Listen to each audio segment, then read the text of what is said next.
peace must be our goal and our guide. And all that we strive for as a human family, dignity and hope, progress and prosperity, depends on peace. But peace depends on us.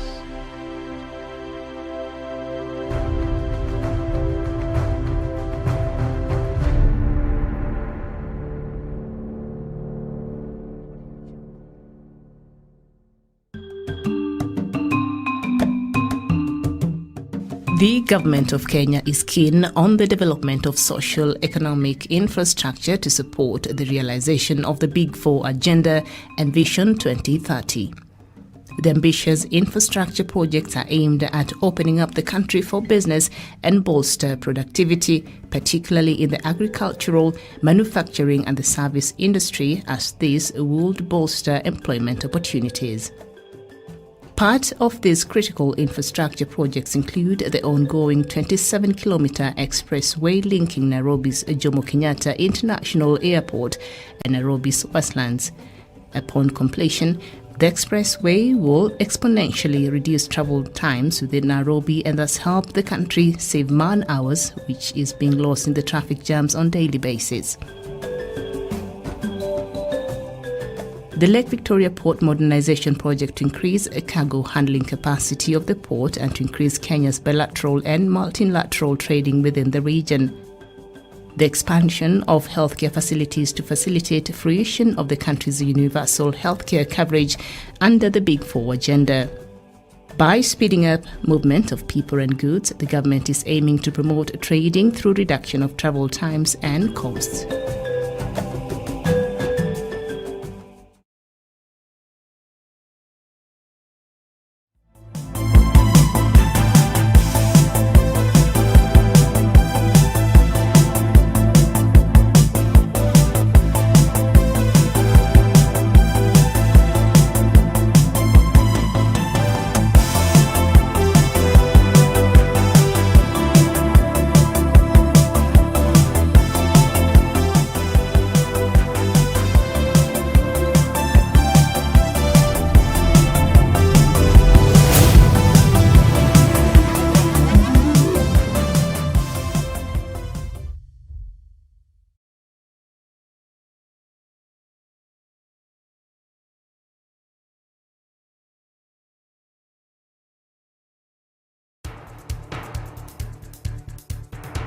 It is ridiculous and it is against the laws of nature that we can have somebody sitting pretty who takes home more money than the credible entrepreneur who is doing actual production of goods and services.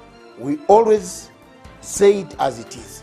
It is only in this country that when a thief is arrested, you hear elders from their tribe saying, "He is our son and he is our thief." If you are deviant Yes. and I call you leader, Yes. probably you are already a leader, but you are leading in the wrong direction. We want to see the role of the youth Yeah. in the security, Yes. governance, Yes. and development. The youth that I meet and work with here, you know, we call them the millennials and X's and Y's, this and that. They don't necessarily want to live like their fathers and grandfathers, Yes. do business like their fathers and grandfathers. They're more independent, they're better educated, and they're the ones that are making everything move in this region. We look at the issues, we talk about issues that impact people's lives in Africa. The African peoples themselves continue to cheer bad leaders, and because they cheer them on, they continue to be misled. Let me ask you, doctor, would you rather be somebody who does not enjoy so much freedom but you are rich? Yes. Or you'd rather be poor who you are actually imprisoned by the poverty itself? My goal is not to come here and say, I want the majority ownership, I want to own this, I want to own that, I want to do this. My goal is we all make money and we're all happy, and I help build a big business here. Punchline is for Africa, with Africa, from Africa.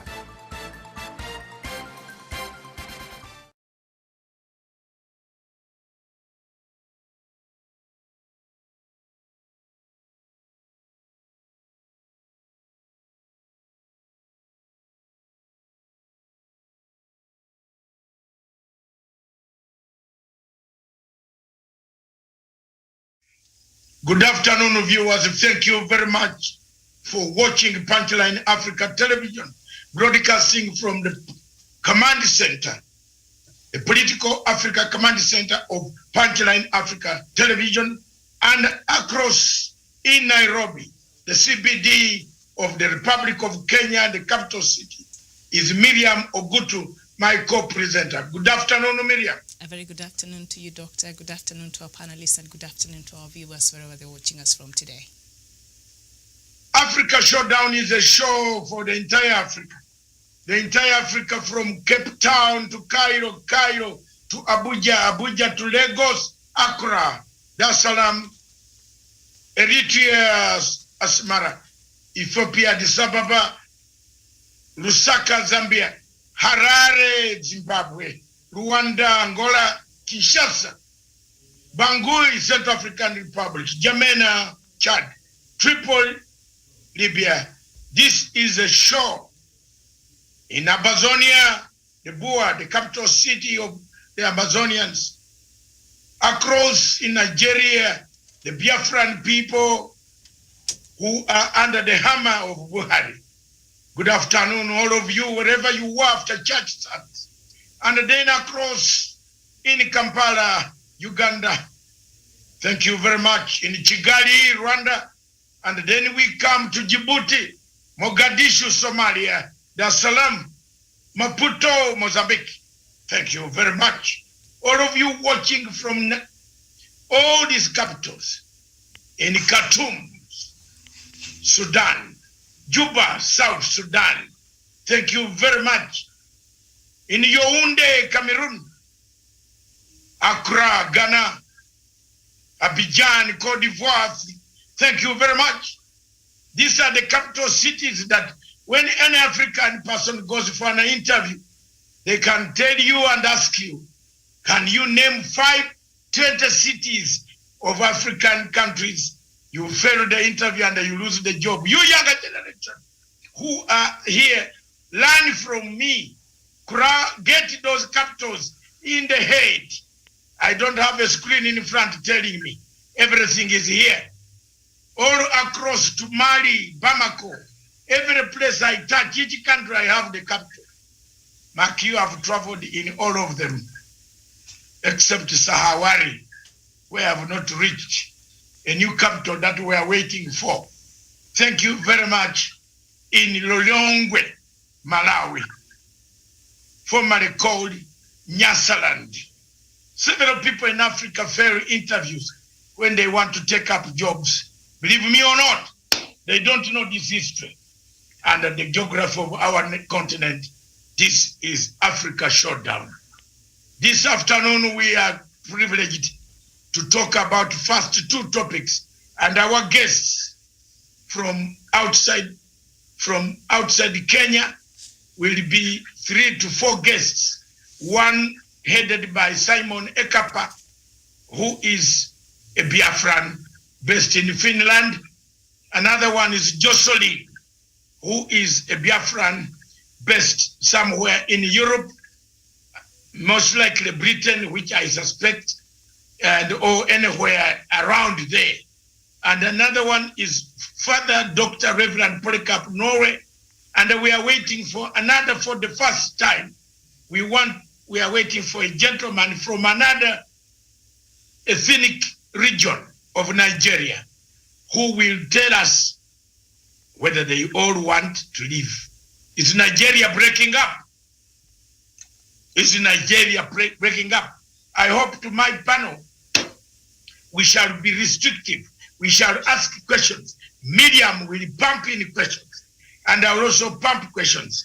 I promise Simon that I will pump serious questions this afternoon, and I want serious answers over this issue so that we sensitize our people, the population of the people of Africa, so that the people can know what is going on in Nigeria. Everybody is getting worried, jittery. Thank you very much. My panel, our panel from the Kenyan side is Joseph Nyachama, Dr. Joseph Nyachama.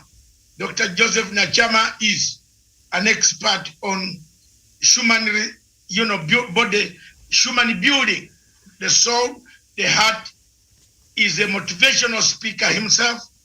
He says it as I say it, the way we say it here. And in the studio also, across the CBD of Kenyan capital is Shoni Wasonga, a special investigative journalist, very investigative, and a shode. Is a shadowy man. You don't see him, you see. He's a special investigative editor across there. Down we have Jocelyn. We have also Douglas Kirimi, who has been there, but he has disappeared. But he will come in. Many other people will join. But we shall stick that interview. Medium, we have Javan Karanja. These are our in-house analysts who help us to dissect the topics and find out what has gone wrong, where we have gone wrong.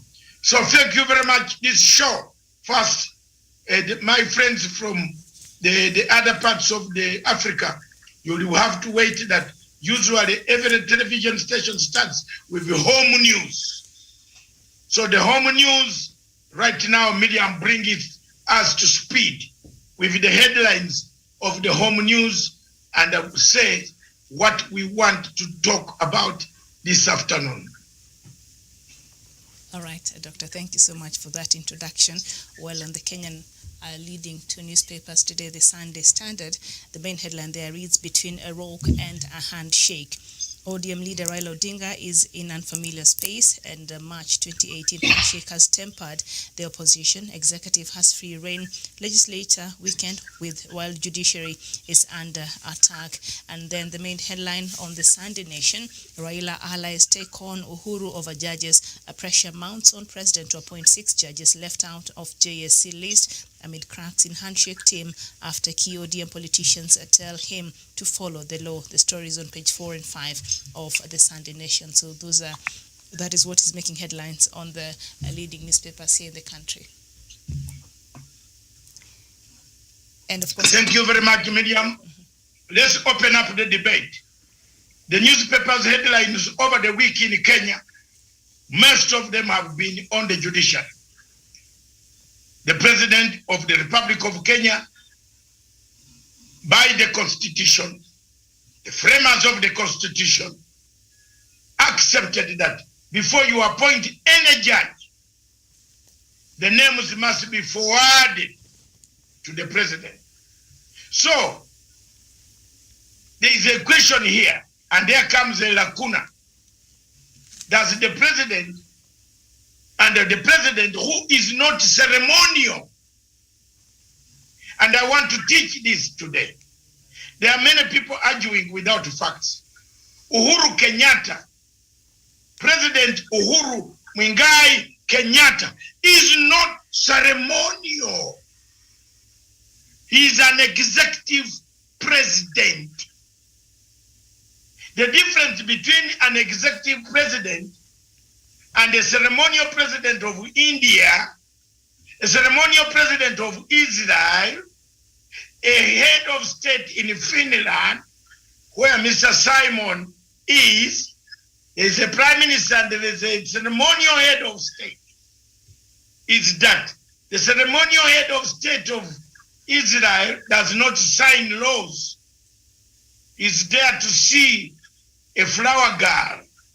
He says, he sees the things in a glass and they say hallelujah. The ceremonial president becomes a president who waves at events as they go.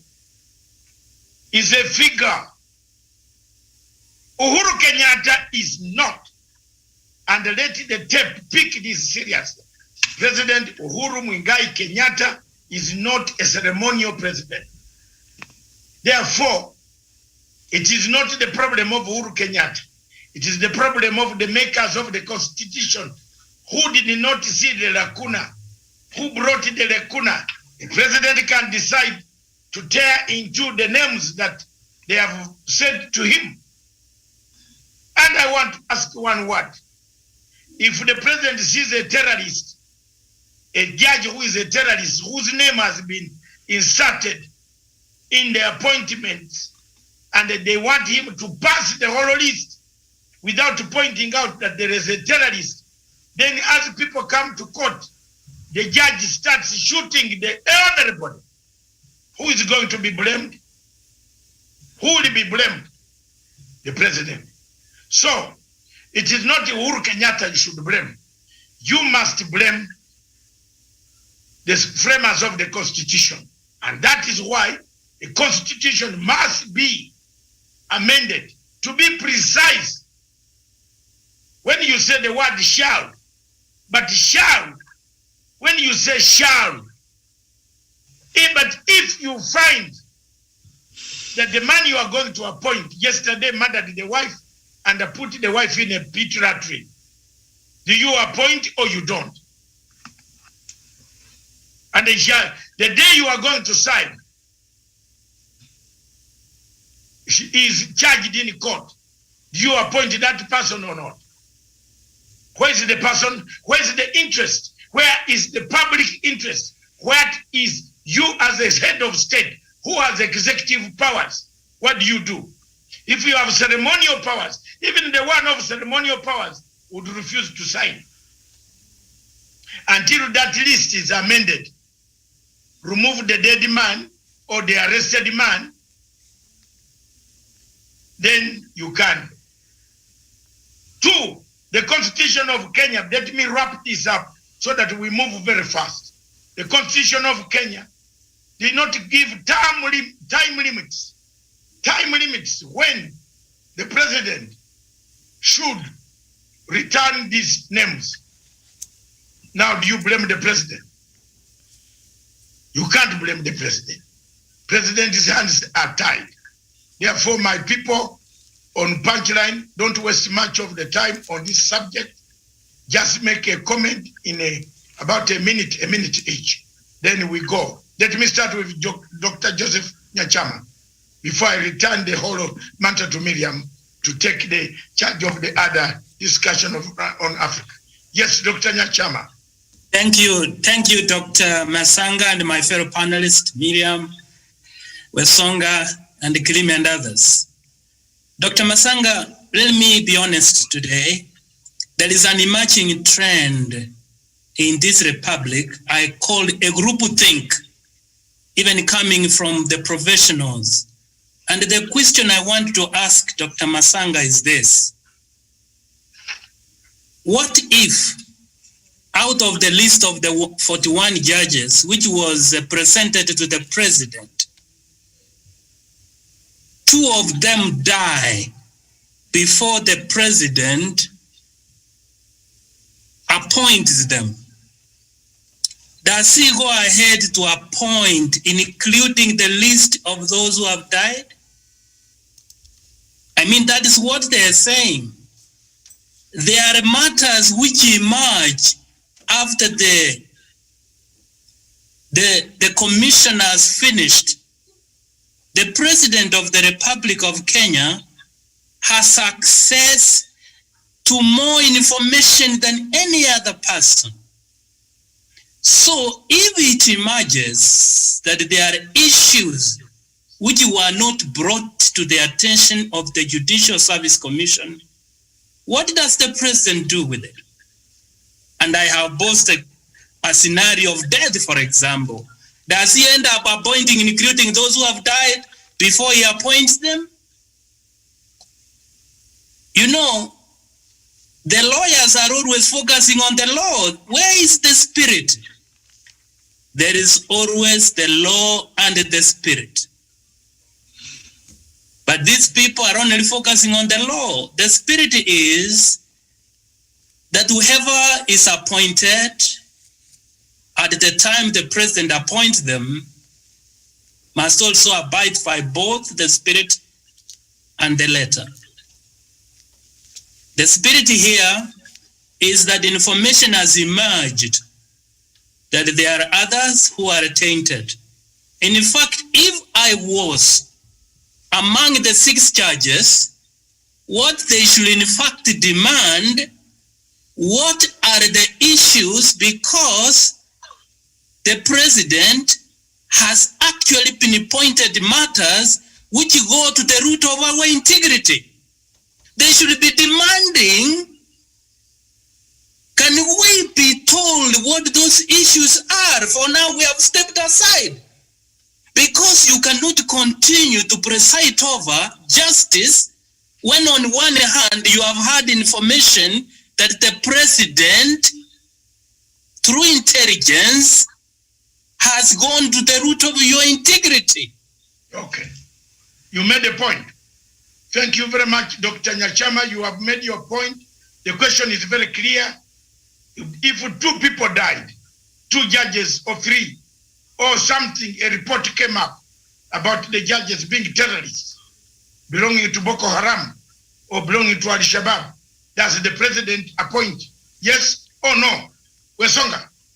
Yes, thank you, Dr. Matsanga. And of course, this has been a discussion which has been on our media station for quite some time now in Kenya. And I'll base my argument on the article of the Constitution, which says that the JSC will recommend the names to the president to appoint, which means that the president is not simply a conveyor belt where he approves everything that JSC brings in, but rather he has to look at it, he has to do a diagnosis of these names. And if anything is found that is not weighing up to the scale, then he has to send back these names back to the sender. Number 2, the president listens to other agencies of the government, being the head of government. He believes that we believe that he is briefed by the National Intelligence Service and other agencies that are very pivotal in engaging the conduct of these judges. And if for any reason he finds out that any of these judges, as it were involved in any corruption or integrity matters, he has the jurisdiction, he has the capacity as the head of government to send them back to the Judicial Service Commission to recommend other judges. So I agree with you, Dr. Matsanga, that what the judiciary would have done was to investigate these judges and know the problem that was there, and if possible, recommend a set of other names which will be appointed by the president. I submit. Thank you very much. Recommend, they could see, convey. We are now having words coming in. The JSC will convey. Karanja, quickly, in 1 minute. The JSC convey, deliver. If you're a messenger, you deliver to the owner. That's the owner. I would want my Nigerian brothers, Biafran brother and the Yoruba brother, who are here to also tell us, because for them, they don't have even a chief justice. They have a Sharia chief justice. Exactly. Exactly. You for know us it, in Kenya, we screen our chief justice. But the chief justice of Nigeria said the papers got lost, were eaten by ants. What gonna judge my people? We Africa, we have a problem. Miriam, at least in Kenya, we are battling with the president. But that Buhari appointed a man from a Sharia law who had no papers. And then the Chief Justice of the whole Africa came up and said, where are the papers to present to the Senate? He said the papers were eaten by termites. So I want you Nigerians to tell me how big are these termites? Very big, very big. Thank you very much. Karanja, one minute. Thank you very much, Dr. David Masanga, and to our viewers. And on this issue of judges, first of all, I congratulate the 34 judges who have been appointed by President Uhuru Kenyatta so that they can at least offload the backlog of cases that we have in our courts. Therefore, that is a good step in the right direction. On the remaining 6 judges, Dr. David Masanga, we need, even as the public, we are demanding that the mistake that they have done, what they have done, to be made, to be put in public domain, so that these guys will not step anywhere in this judiciary pretending to dispense justice. And finally, we need also to have a cleanup, a fumigation process in the judiciary, so that we clean all rotten potatoes that we have in the judiciary.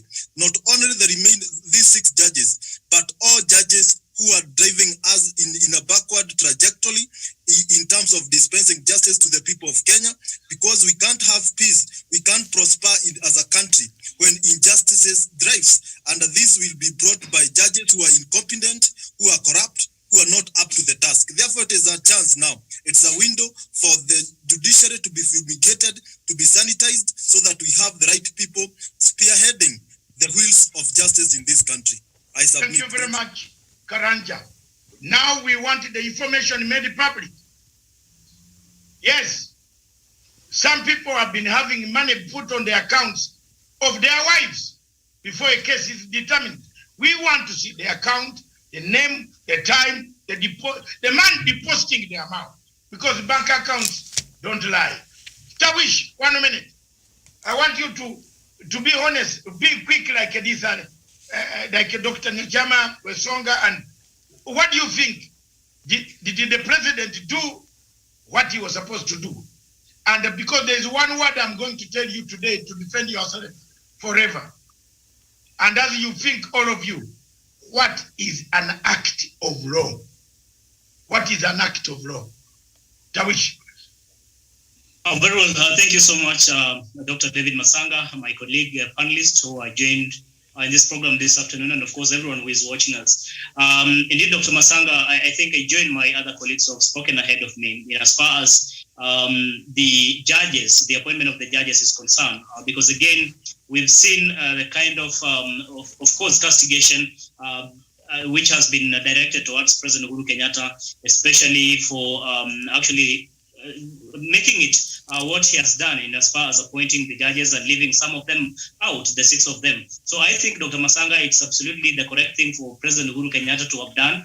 And this is something that the Judicial Service Commission itself should have found fit to have done it even before they forwarded the names to President Uhuru Kenyatta. Because again, when we talk about integrity, when we talk about the issue of being competent, Dr. Masanga, I think the Judicial Service Commission itself should be in a position even to do this before they forward the names to President Uhuru Kenyatta.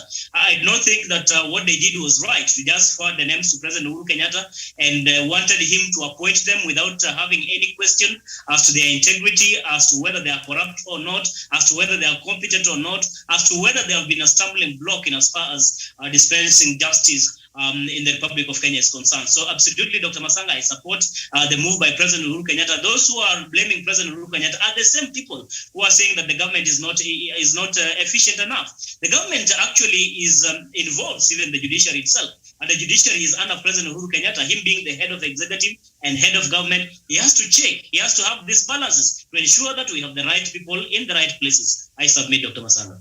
Thank you very much. Now I go to our brothers from Nigeria, from Biafra and Yoruba. They don't want to be called from Nigeria because from Biafra.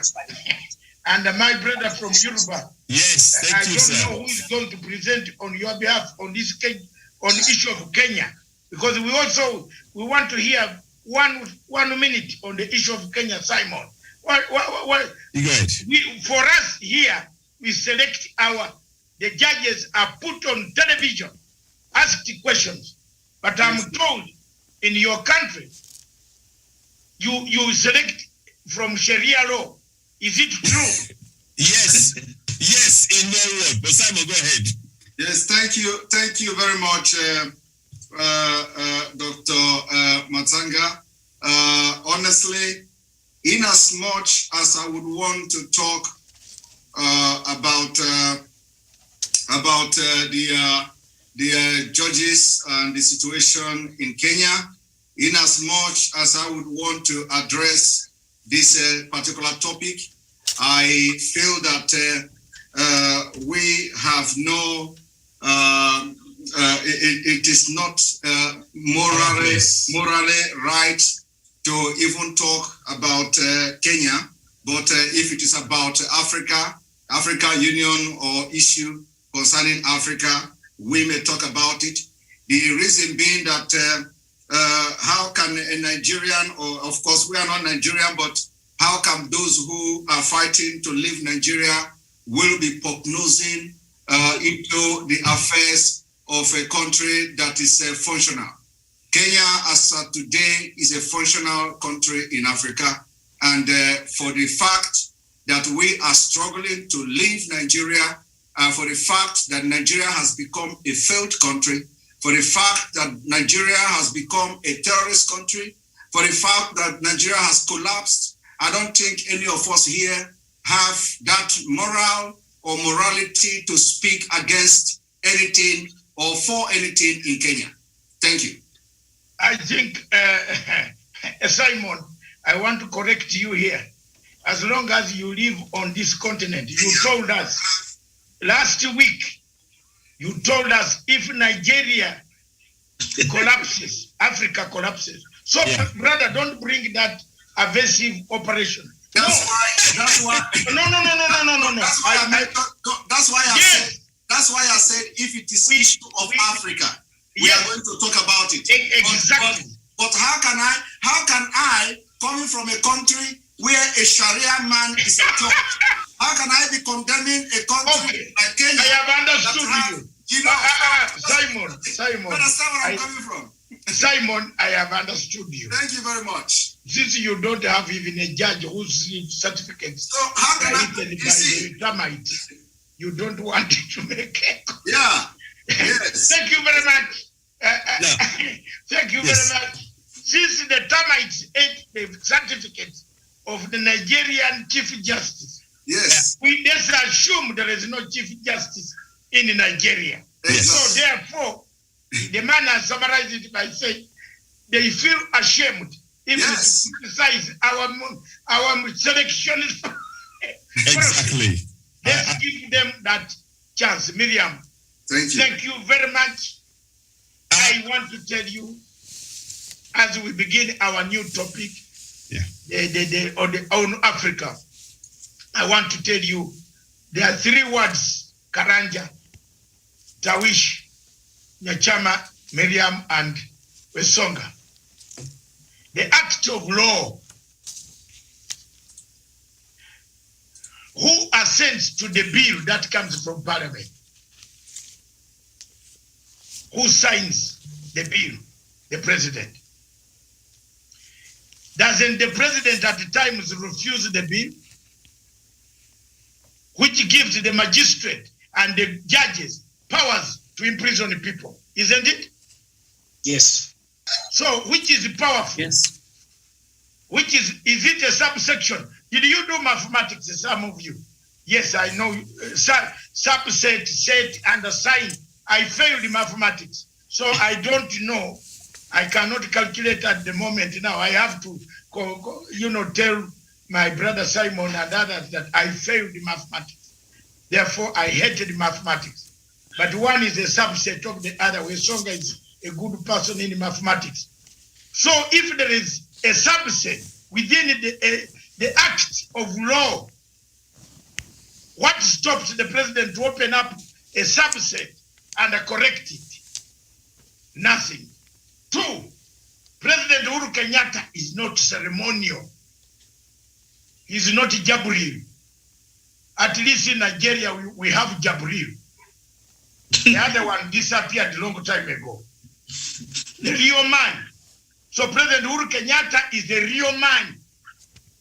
He's not a ceremonial man. So he has to read. What about if those names that were sent, there is a warrant inside that said, we are arresting you tonight, Mr. President. And he signs it. The judges will lock him up. Why didn't you read it? Those are 2 key things. The last one, the word you pick here, convey. Convey. English word, Simon and Jocelyn know how to interpret English. The rest of you here, you can interpret conveying. If you are conveying greetings, it's different. You convey me greetings, I can refuse them or accept them, depending in the mood I had with my children in the house. If I have woken up badly, I could as well say, what is it? I don't want to hear your greetings. So thank you very much, Miriam. I hand you back over to the studios in the general headquarters on the topic of, is Nigeria breaking up? Is the marriage over? Is the marriage over? From 1914 to date, has that marriage been wounded? Are there holes? Is the water dripping faster in the Atlantic Ocean? Is it is responsible for the collapse of Nigeria. Any hope of Nigeria, any hope of a referendum. The Biafrans want a referendum, nothing short, nothing tall, nothing left, nothing bottom. The Yoruba want rearrange Nigeria. Rearrangement of Nigeria looks very real. I have never found one who comes on this TV to tell us he wants to remain in Mr. Jabrilu's government. So here we are. I don't know. The ball is back to you, madam. Simon is there. Everybody can chip in. If you see Simon hitting that, you put up your hand, Dr. Joseph Nyanchama, inquire more. Let's talk. Thank you very much. Over to you, Miriam. That's it. All right. Thank you so much, Doctor, for that. And the latest from Nigeria, before we get into this conversation, Nigeria will prosecute anyone found to have breached the country's ban on the social media firm Twitter, a government spokesperson has told the BBC. The government announced on Friday it was suspending Twitter's operation in the country. Mobile phone networks blocked access after being ordered to do so, but some users are getting around the ban. The move comes after Twitter deleted a tweet by President Muhammadu Buhari for breaching the site's rules. Some users saw his post, which referred to Nigeria's civil war 4 decades ago as a veiled threat towards Biafran, a nation. Now, the government said on Saturday the tweet's removal was disappointing, but not the only reason for the temporary suspension. And the tweet that was posted on the Twitter handle of President Buhari, I'll just read a bit of it, and that will start our conversation this afternoon. Many of those behaving today are too young to be aware of the destruction and loss of lives that occurred during the Nigerian civil war. Those of us in the fields for 30 months who went through the war will treat them in the language they understand. And of course, a Twitter spokesperson said the post was in violation of the Twitter rules. The account owner will be required to delete the violative tweet and spend 12 hours with the account in read-only mode. The statement did not give any further details. I'll just start with you, Simon. Your response to President Buhari's tweet last week. Thank you very much for yet again this opportunity to be here today. I have come here to convey a message to the African people. I have come here to let the African nation know, in case they pretend not to know what is going on in Nigeria. The issue of whether Nigeria have collapsed, whether Nigeria disintegration will happen, whether there is going to be rearrangement of Nigeria is something we are going to discuss objectively today. One thing the Nigeria and the Africa people should know is that Biafra has made up their mind to leave the evil contraption called Nigeria. The statement coming from the president or from the presidency, because in case you must have noticed that in Nigeria is the only country that doesn't use a word like president. They use rather presidency. So, and if you pay attention to the post on Facebook from the presidency, you find out that a verified account of the supposedly president posted a statement, a speech that was signed by the special assistant or the SSA on media and publicity. And in entire Africa, I do not know whether any one of us watching today all over Africa have seen a country where people will be killed, where Fulani will massacre the people, the citizens of the country, and a president, a verified account of president on social media will post a speech. And the speech, instead of coming from the president, a man called Garba Shehu, will be the signatory to the speech. That is the situation of Nigeria. As I'm talking to you today, those who are claiming that they want to rearrange Nigeria, this particular program is targeted for our African brothers. Those who have the thinking that rearranging Nigeria is possible should have a rethink.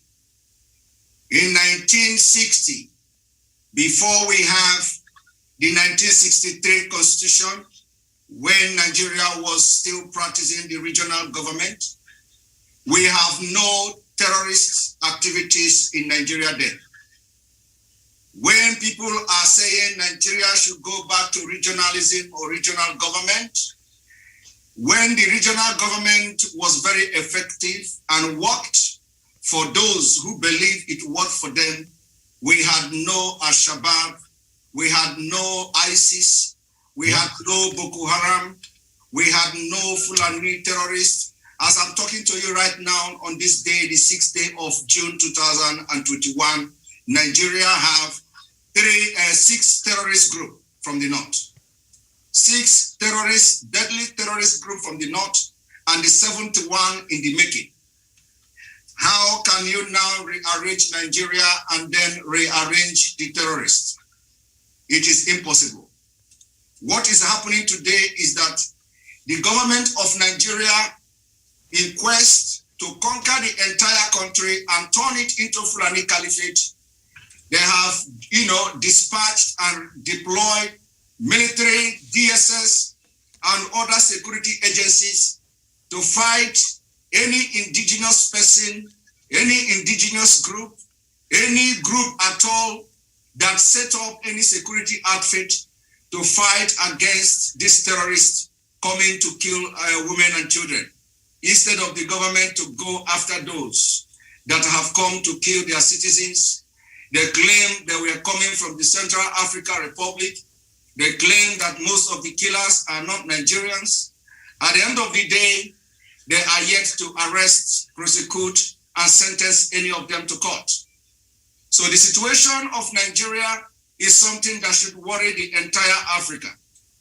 And we, the generation of Biafra, it is our responsibility now to enlighten and create awareness to Africa countries that they should know that supporting Biafra and supporting Nigeria disintegration will go a long way in salvaging the rotten system in Africa.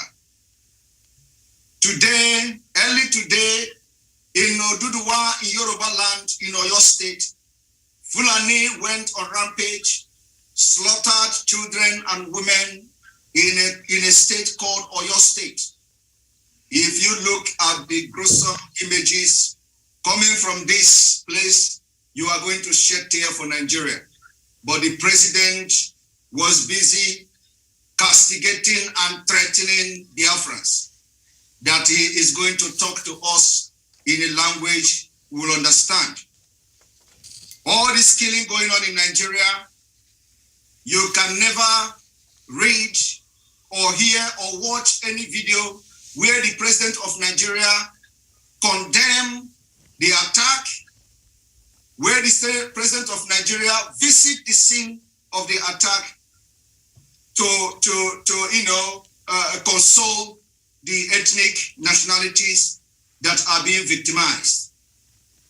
So, my brothers and sisters, this is going to be my opening speech. All right. And on this speech, on this rock, I shall build my mountain, or I shall build my castle today. All right. Thank you very much. Simon, I'll come back to you later. Jocelyn, your reaction to President Buhari's tweet on Tuesday. Jocelyn. Hi, thank you for the platform, Dr. David, and thank you for the invite as well. It's a great opportunity to be among all the educated people right here in this platform.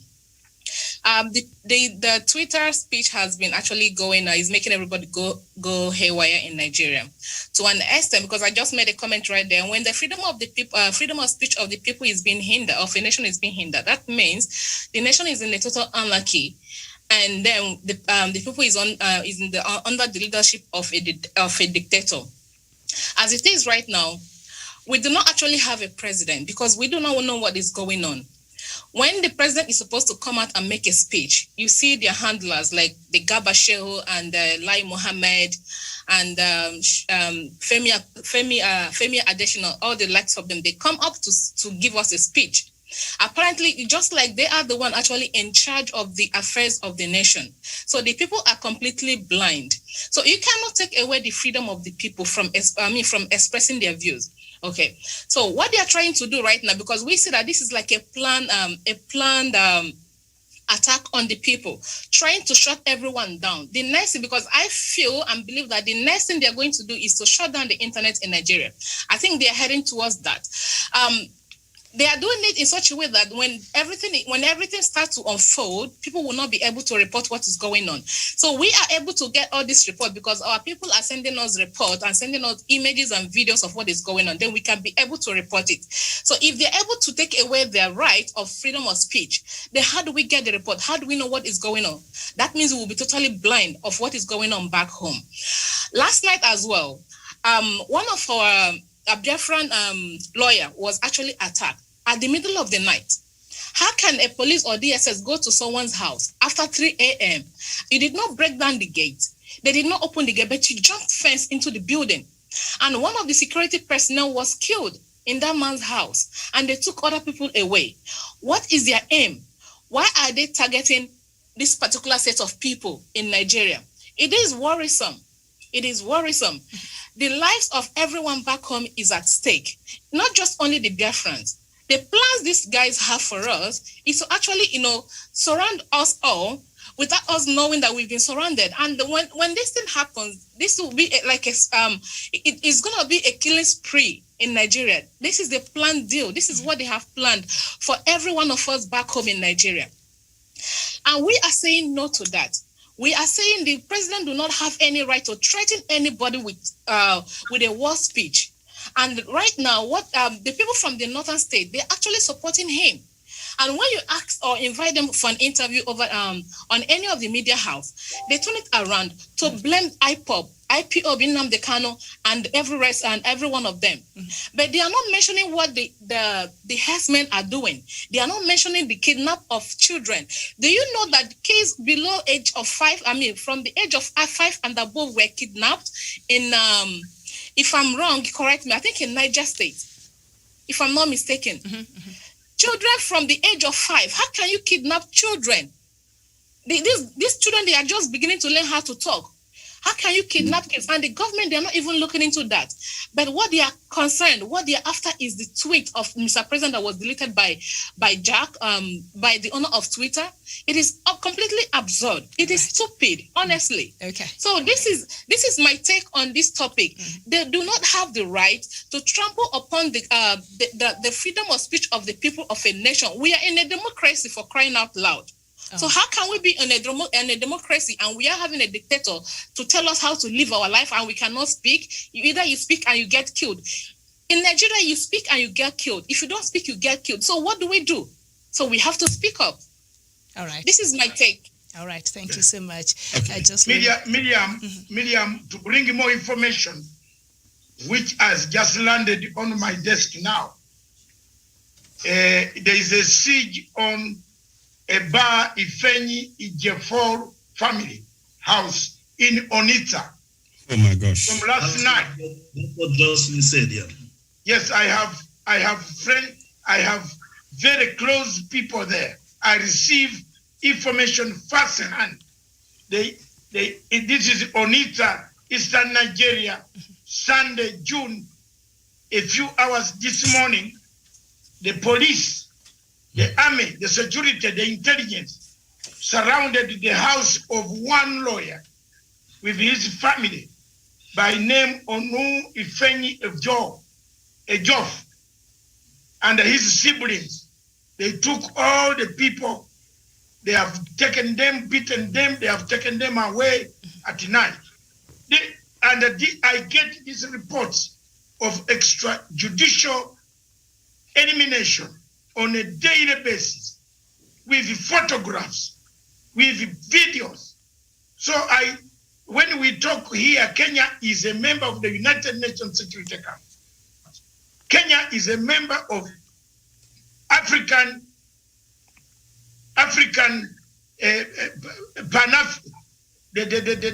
the Peace Security Council of African Union. Peace and Conflict. So, gentlemen, when we talk here, we are talking at the seat of the United Nations. And the President Uhuru Kenyatta will be interested to know some of these facts, because these are things coming up in the Security Council later on this week. People are being killed. You kill all the siblings. Thank you very much. All right. That's the information I wanted to give. Thank you so much, Dr. Matsanga, for that information. Yes, Kenya is the chair of the AU's Peace and Conflict Council there, Reverend Father Polycarp.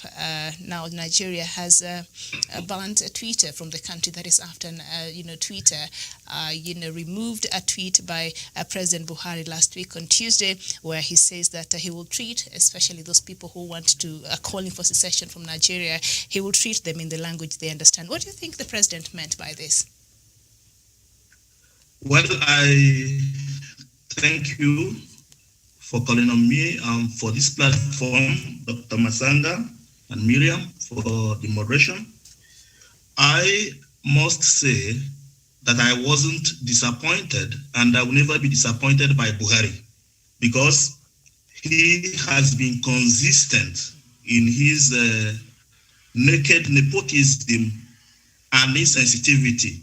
I think all the people who have spoken, Mary, Jocelyn, and my brother Simon, have said that.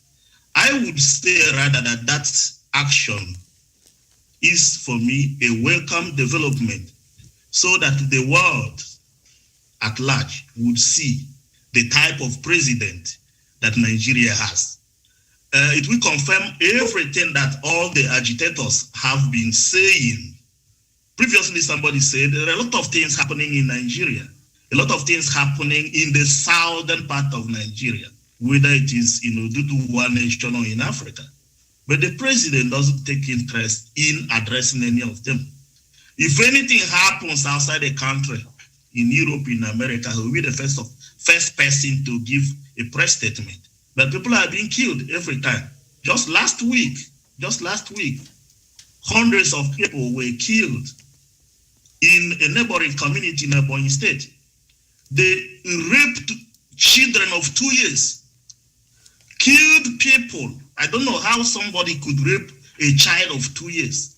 Killed people, set hospitals ablaze, wherein they even killed 2 brothers. One was an admission in the hospital, and another was looking after his brother. And the Fulani herdsmen killed them. The president never tweeted. He never did anything. He could only tweet when his threats of genocide was deleted by Twitter. That shows us the scale of preference of the type of man we have as president in Nigeria. And my reaction, again, to conclude, is that I liked that thing that happened. I see it from a positive angle, so that when we talk, people will understand what we are talking about. They may not think that we are making it up. And that remains my reaction to it. Thank you very much. All right, thank you so much, Dr. Matsanga. If you could bring in somebody else.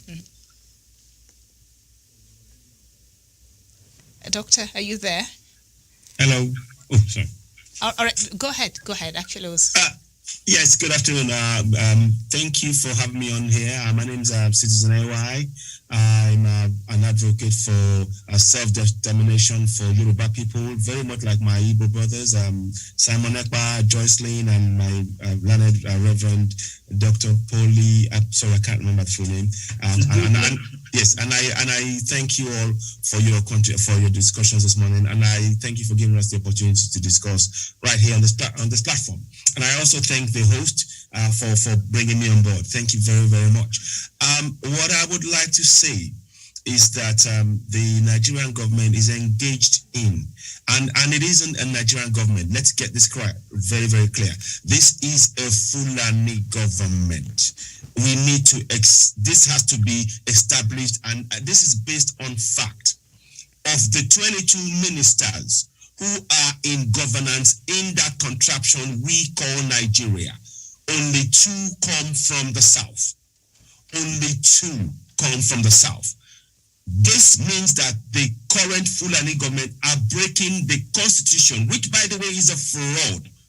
It is a fraud that they imposed on us. So in the constitution, it says that there should be a wide representation of people from across the whole of the nation, not from a few sections or a few regions or a few locations. What we have is a constitution of the Fulanis who will barely make 15 million of 200 million people, oppressing and suppressing mainly Southerners, and they've been doing this for a long time. So I want people to be very aware that it is of no surprise, like the Reverend said, it is of no surprise the actions of this government. They have been consistently doing this for a long time. The only change now is that a lot more people like myself, Simon Ekpa, Joycelyn, the Reverend, and many others are speaking up on various platforms. And we've been amplifying these atrocities. And let me state clearly, the Twitter ban exposed the injustices, because the government is quite happy for killings to go on in the south, and they don't even react. And what is more shocking is the government, the Fulani government, they actually encourage Fulanis to walk around with AK-47s. That is to say, the government gives AK-47 to Fulanis to go into southern region and target communities, kill, and exterminate. So what we saw, I will come back to the current situation now. What we are seeing now in Igogo, in Oyo State, is the full blatant extermination of people. They are going in and killing people and silencing the press. Now, one thing I want to bear in mind, a pastor passed away, TB Joshua. Now, what you will see in the coming hours, and I guarantee you, you will see the channel news, you will see TVC, they will carry that. And it is to mask the genocide that is going on. This is what we all need to be aware. They are going to mask it, because they will be pulling the news. Oh, TB Joshua died. Okay, let us RIP. Of course, we all condolences to him. No doubt about that. But in terms of in the context of the thousands of people being killed daily in Nigeria, that is small fry, to be frank with you. I'm going to stop there for now. Thank you very much. All right, thank you so much. I'd like to bring it. And now one of the panelists from Kenya, Professor Jared Onyari. Prof, a very good afternoon to you. Okay, Professor Onyari. Doc, go ahead. Yes, I have keenly followed and listened to the discussion and presentation from our brothers and comrades from Nigeria. I've always said that Africa has got work to be done. And this is the work to do it, because there's another person to do it, Dr. Masanga. As much as you know that we don't agree with ICC, but from what I have listened, Dr. Masanga, evidence is enough for us to prepare International Criminal Court to account. You can't kill people. So in terms of my comrades from Nigeria, I don't want to indulge ourselves in discussing this. But it is good that we are having this conversation. Recommend that we start preparing and having evidence to have the front government and the President Buhari to appear before the International Criminal Court and answer those charges. I am annoyed. Thank you, Miriam. Prof, thank you. Your connection there, reception is not very good, so perhaps you could do something about it. It is thought that perhaps the role that Twitter played last year during the protest of #EndSARS, police brutality, could be one of the things that has led, Nigeria to temporarily ban Twitter in that country. And of course, much of it is attached to the secessionist, agitation by IPOB and other groups in Nigeria. I don't know how you feel about this, Daniel Wesonga. No, before Daniel comes in, Daniel, hold the fire. I want to expand on the question of Professor Onyadi's suggestion. The ICC is going to be cleaned on 15th of June, 1 week from now. Now, this is the time to go there. Because there was a man called Osuji. I think, Simon, you know him. Yes, I know him. Yes. Then there was another woman called Fatou Bensouda. Now, wait. The drama is changing. And I'm now giving you, don't worry. The drama is changing. These guys have left, are leaving. Let me now let me give you information. We have a new prosecutor coming in. Prepare yourselves, Simon and others. The war is not fought only in one direction. Yes. The war is fought in several directions. That is it, Simon. Thank you. Just a quick comment before the next speaker. The professor, yes, I agree with you. What you said is in line. But also, let me also inform our African people that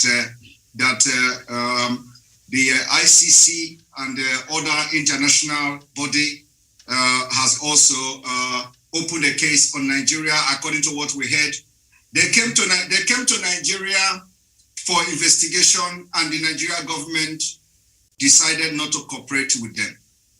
And this is issue that raises a very serious concern. And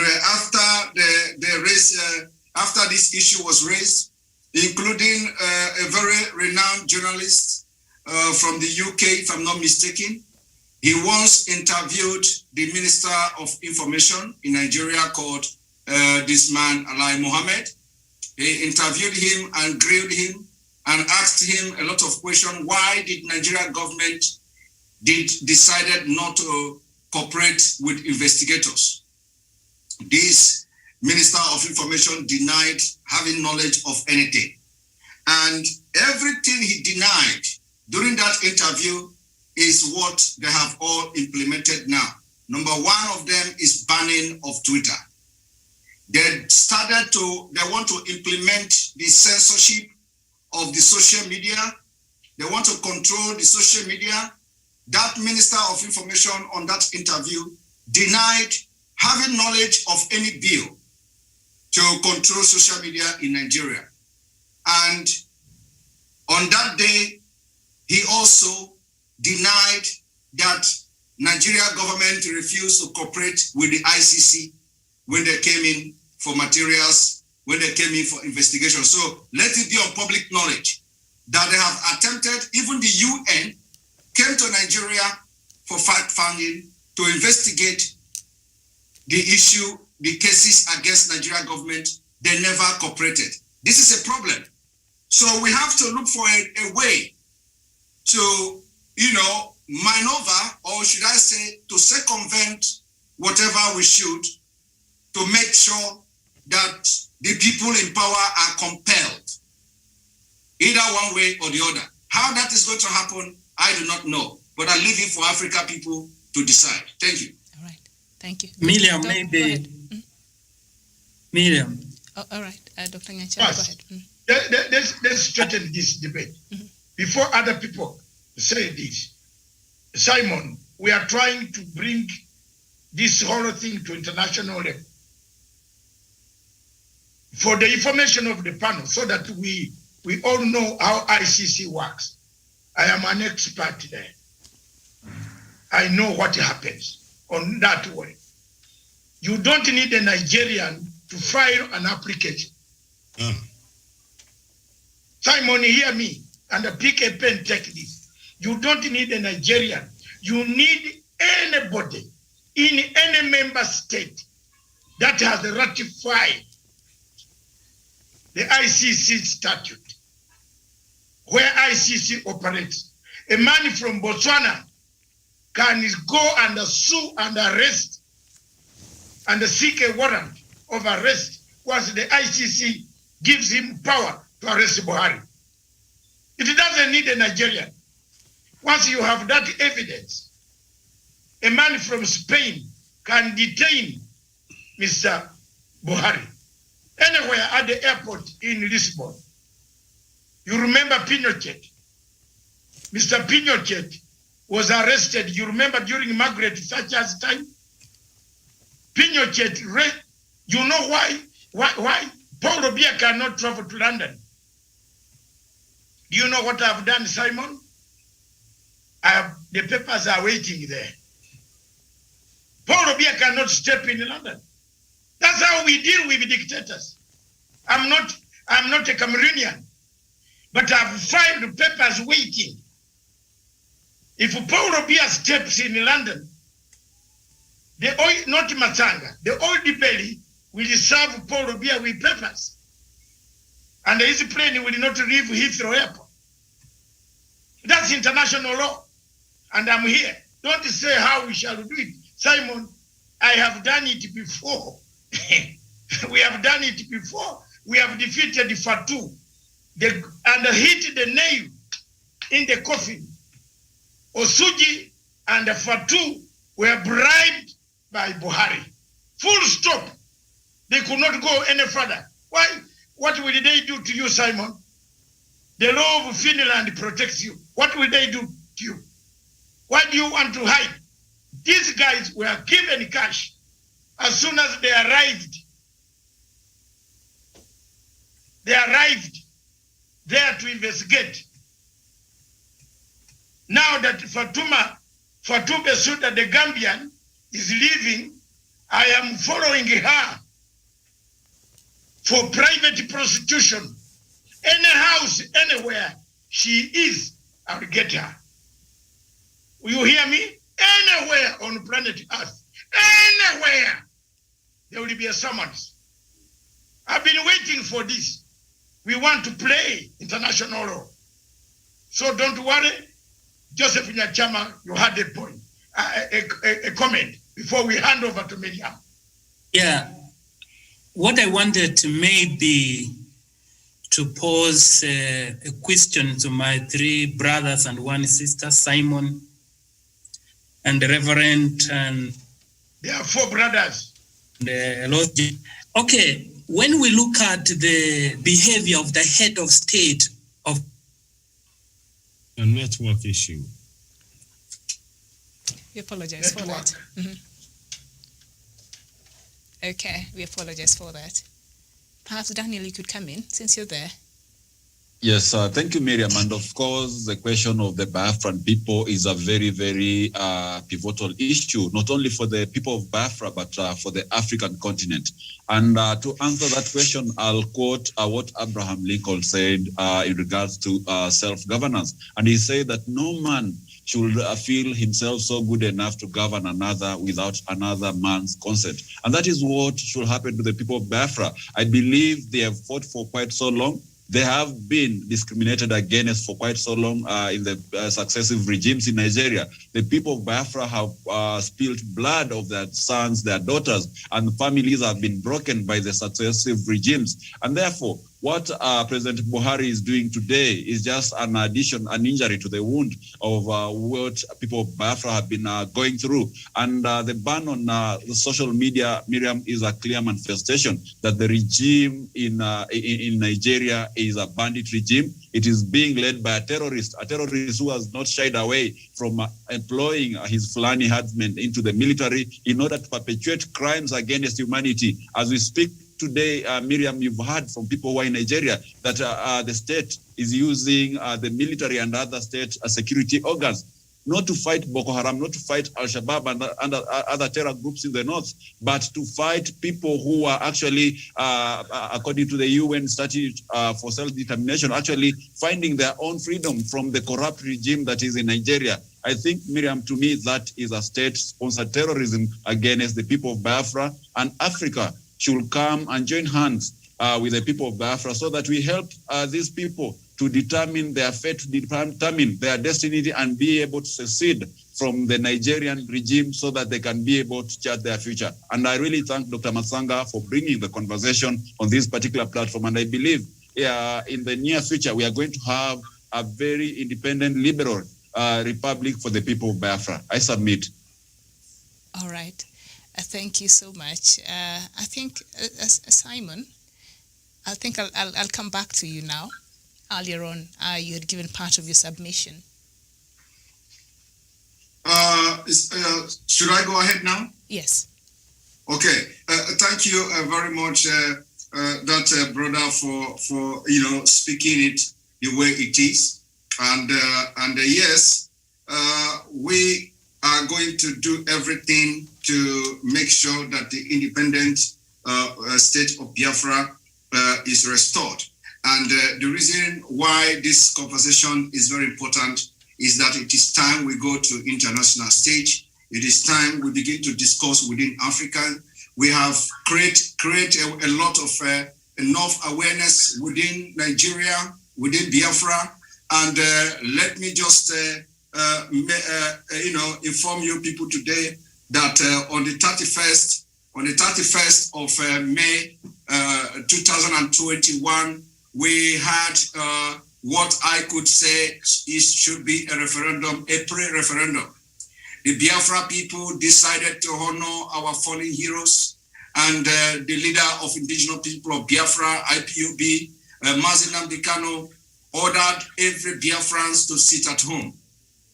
And that was a big shock to the Nigerian government, that even the governors of Biafra state all ordered the people to adhere to this order of sit at home. It was the first, total compliance in the history of Nigeria since after the Biafra War.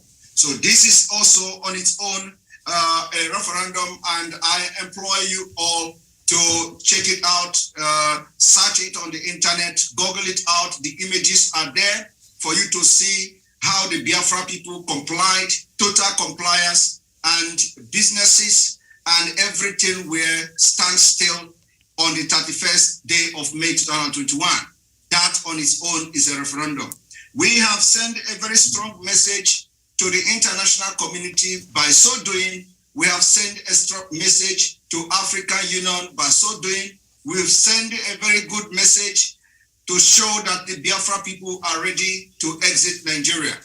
And like I have always said, and this my brother who just spoke now pointed it out very clearly, what we have in Nigeria is state-sponsored terrorism.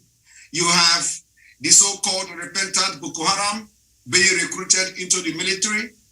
I don't know anywhere in the world where that can happen. Somebody will come and say he's a repentant Boko Haram, and you recruit the person into the military. And we have seen military men, generals, coming out openly to say a Boko Haram member can become the president of Nigeria. In Nigeria today, we see that terrorists have taken over some of the vital offices, positions in Nigeria. As I talk to you today, the Minister of Communication has link with terrorism. The Minister of Communication was directly preaching to the people who have become radicalized today. Instead of people to agitate and protest and make him resign the position, they rather supported him. The Sultan of Sokoto supported him. Most of the leaders in the north supported him.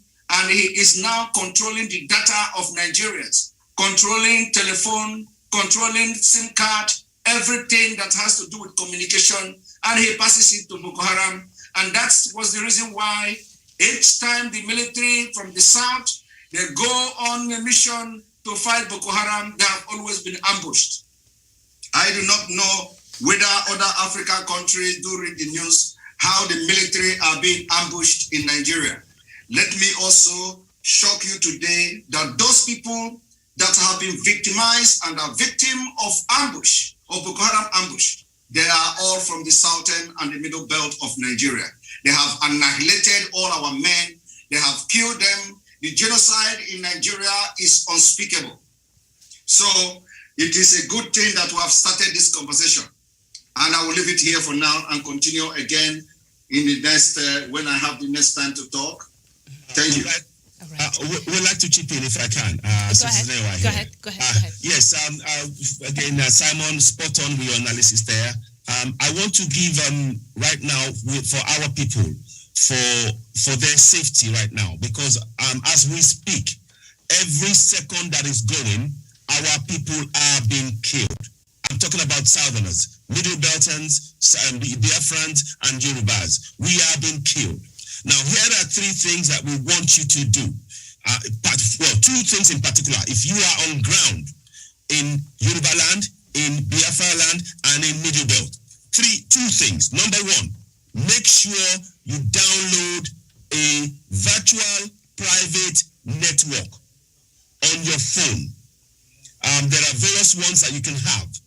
The first thing is you need to have that.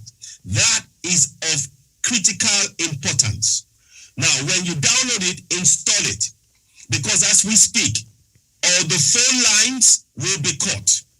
All the means of communications, not only are they going to block Twitter, Twitter is just a first phase. They're going to gradually make sure no information gets out of that contractor called Nigeria. They're going to block everything.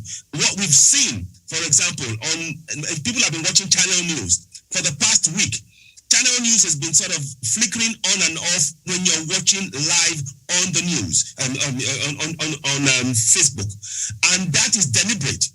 It is something they are controlling. What they are trying to do by doing that is to lull you into a false sense that everything is okay, or it's just network. But they're the ones controlling it.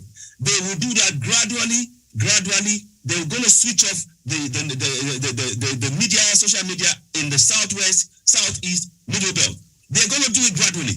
And it is all subtle, designed to keep us, oppressed. Now, the other thing is, please, I urge you all get into vigilante groups, support Eastern Security Network and other security networks that we can have on ground ourselves. We need vigilante groups. Now, the link between the vigilante groups and the virtual private network is this.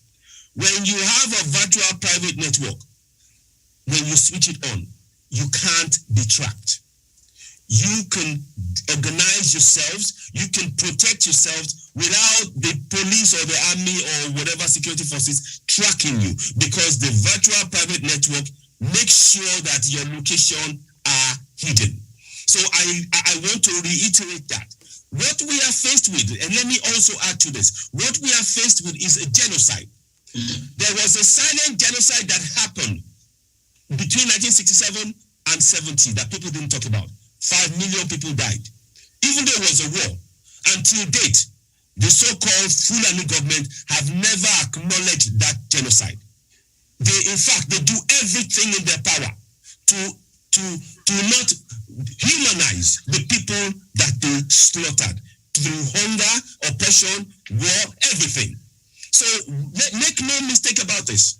Southerners, Middle Belt, Biafrans, and Yoruba, there is a war that is being brought onto our land. We have the right to self-determination and to, according to UN law, we have a right to defend our lives. And we must activate that at this point. Enough of the talking. The people that can build a nation are the ones who are alive. We urge our people on ground, get to work now. All right. VPN, organize yourselves. Those two things. Thank you very much. All right. Can I come in, please? Thank you so much. Is that Reverend Father Polycarp? I wanted to come to you. Yes. Yeah. So the seat at home, that happened in commemoration of what happened. Miriam. Yes. Miriam, can I interrupt? Okay. Go ahead. There is Patrick Ikemu. At least Reverend is a fair man of the church. He has spoken twice. Give Ikemu. You might have, from your screen, you might not have seen him. Mm-hmm. He was on the screen from Patrick Ikem. Yes, sorry. Then, Reverend, please, let's share the bread. Thank you very much. Thank you, Dr. Masanga. Yeah, thank you. Can I proceed now? Go ahead. Yes. Go ahead, Patrick. Where are you joining us from? Thank you very much, Dr. Masanga, for the opportunity. I want to say happy Sunday to everybody around the world. Happy Sunday to Biafrans. Happy Sunday to Kenyans. Happy Sunday to our followers and viewers. My name is Ikem Patrick Lige, and I'm a member of the Indigenous People of Biafra, and I'm specifically based in Italy. And I'm also a presenter with the Biafra Television, and it is my pleasure to be here today. I have followed the discussion for the past few minutes, and we've talked about the ban of Twitter. The Twitter ban was, the issue of Twitter was Muhammad Buhari's personal issues. We've seen Twitter had personal issues with the former president of America, Donald J. Trump. He never used the presidential power to fight Twitter. He rather, respected the ordinances of Twitter regulations. We've seen other high-profile individuals had similar issues with Twitter. They simply respected the ordinances and the rules and regulations of Twitter. And Twitter have their rules, they have their regulations. If you go against it, you'll be placed according to the consequences. And quite unfortunately, we see one of the ex-advisor, Garba, something, a young man, Ahmed Garba or something, saying that one of the board of directors, Ngozi Okonjo-Iweala, who is the board of director in Twitter, would have advised Twitter not to ban the president of Nigeria. Unfortunately, they failed to understand that Ngozi Okonjo-Iweala is not the CEO of Twitter. She doesn't have any powers to make decisions for Twitter. And this is the mentality of the Fulanis. They want the world to revolve around them. The Fulanis want the world to revolve around them, and they want the rules to change when it gets to their turn. So Twitter, a global corporation, should for their own, whatever reason, change the rules, because Muhammad Buhari have gone against, and he's the president and he's a Fulani man, so Twitter should change their rules, readjust. Yes. Patrick, let me ask you a question. Information Minister Lai Mohammed said IPOB leader Nnamdi Kanu sometimes tweets things that, according to him and the government, is out of order, but Twitter doesn't seem to ban him or remove some of his tweets. Is he right in that assertion? It is not in the position of Lai Mohammed to judge who and how Twitter should function.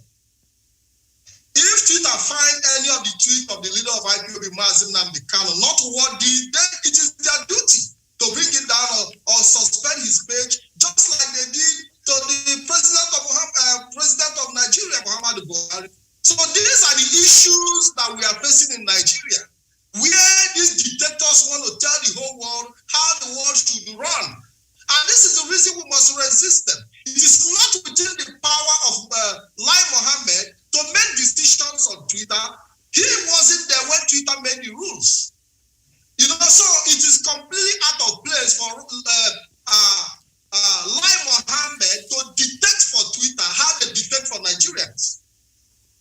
All right.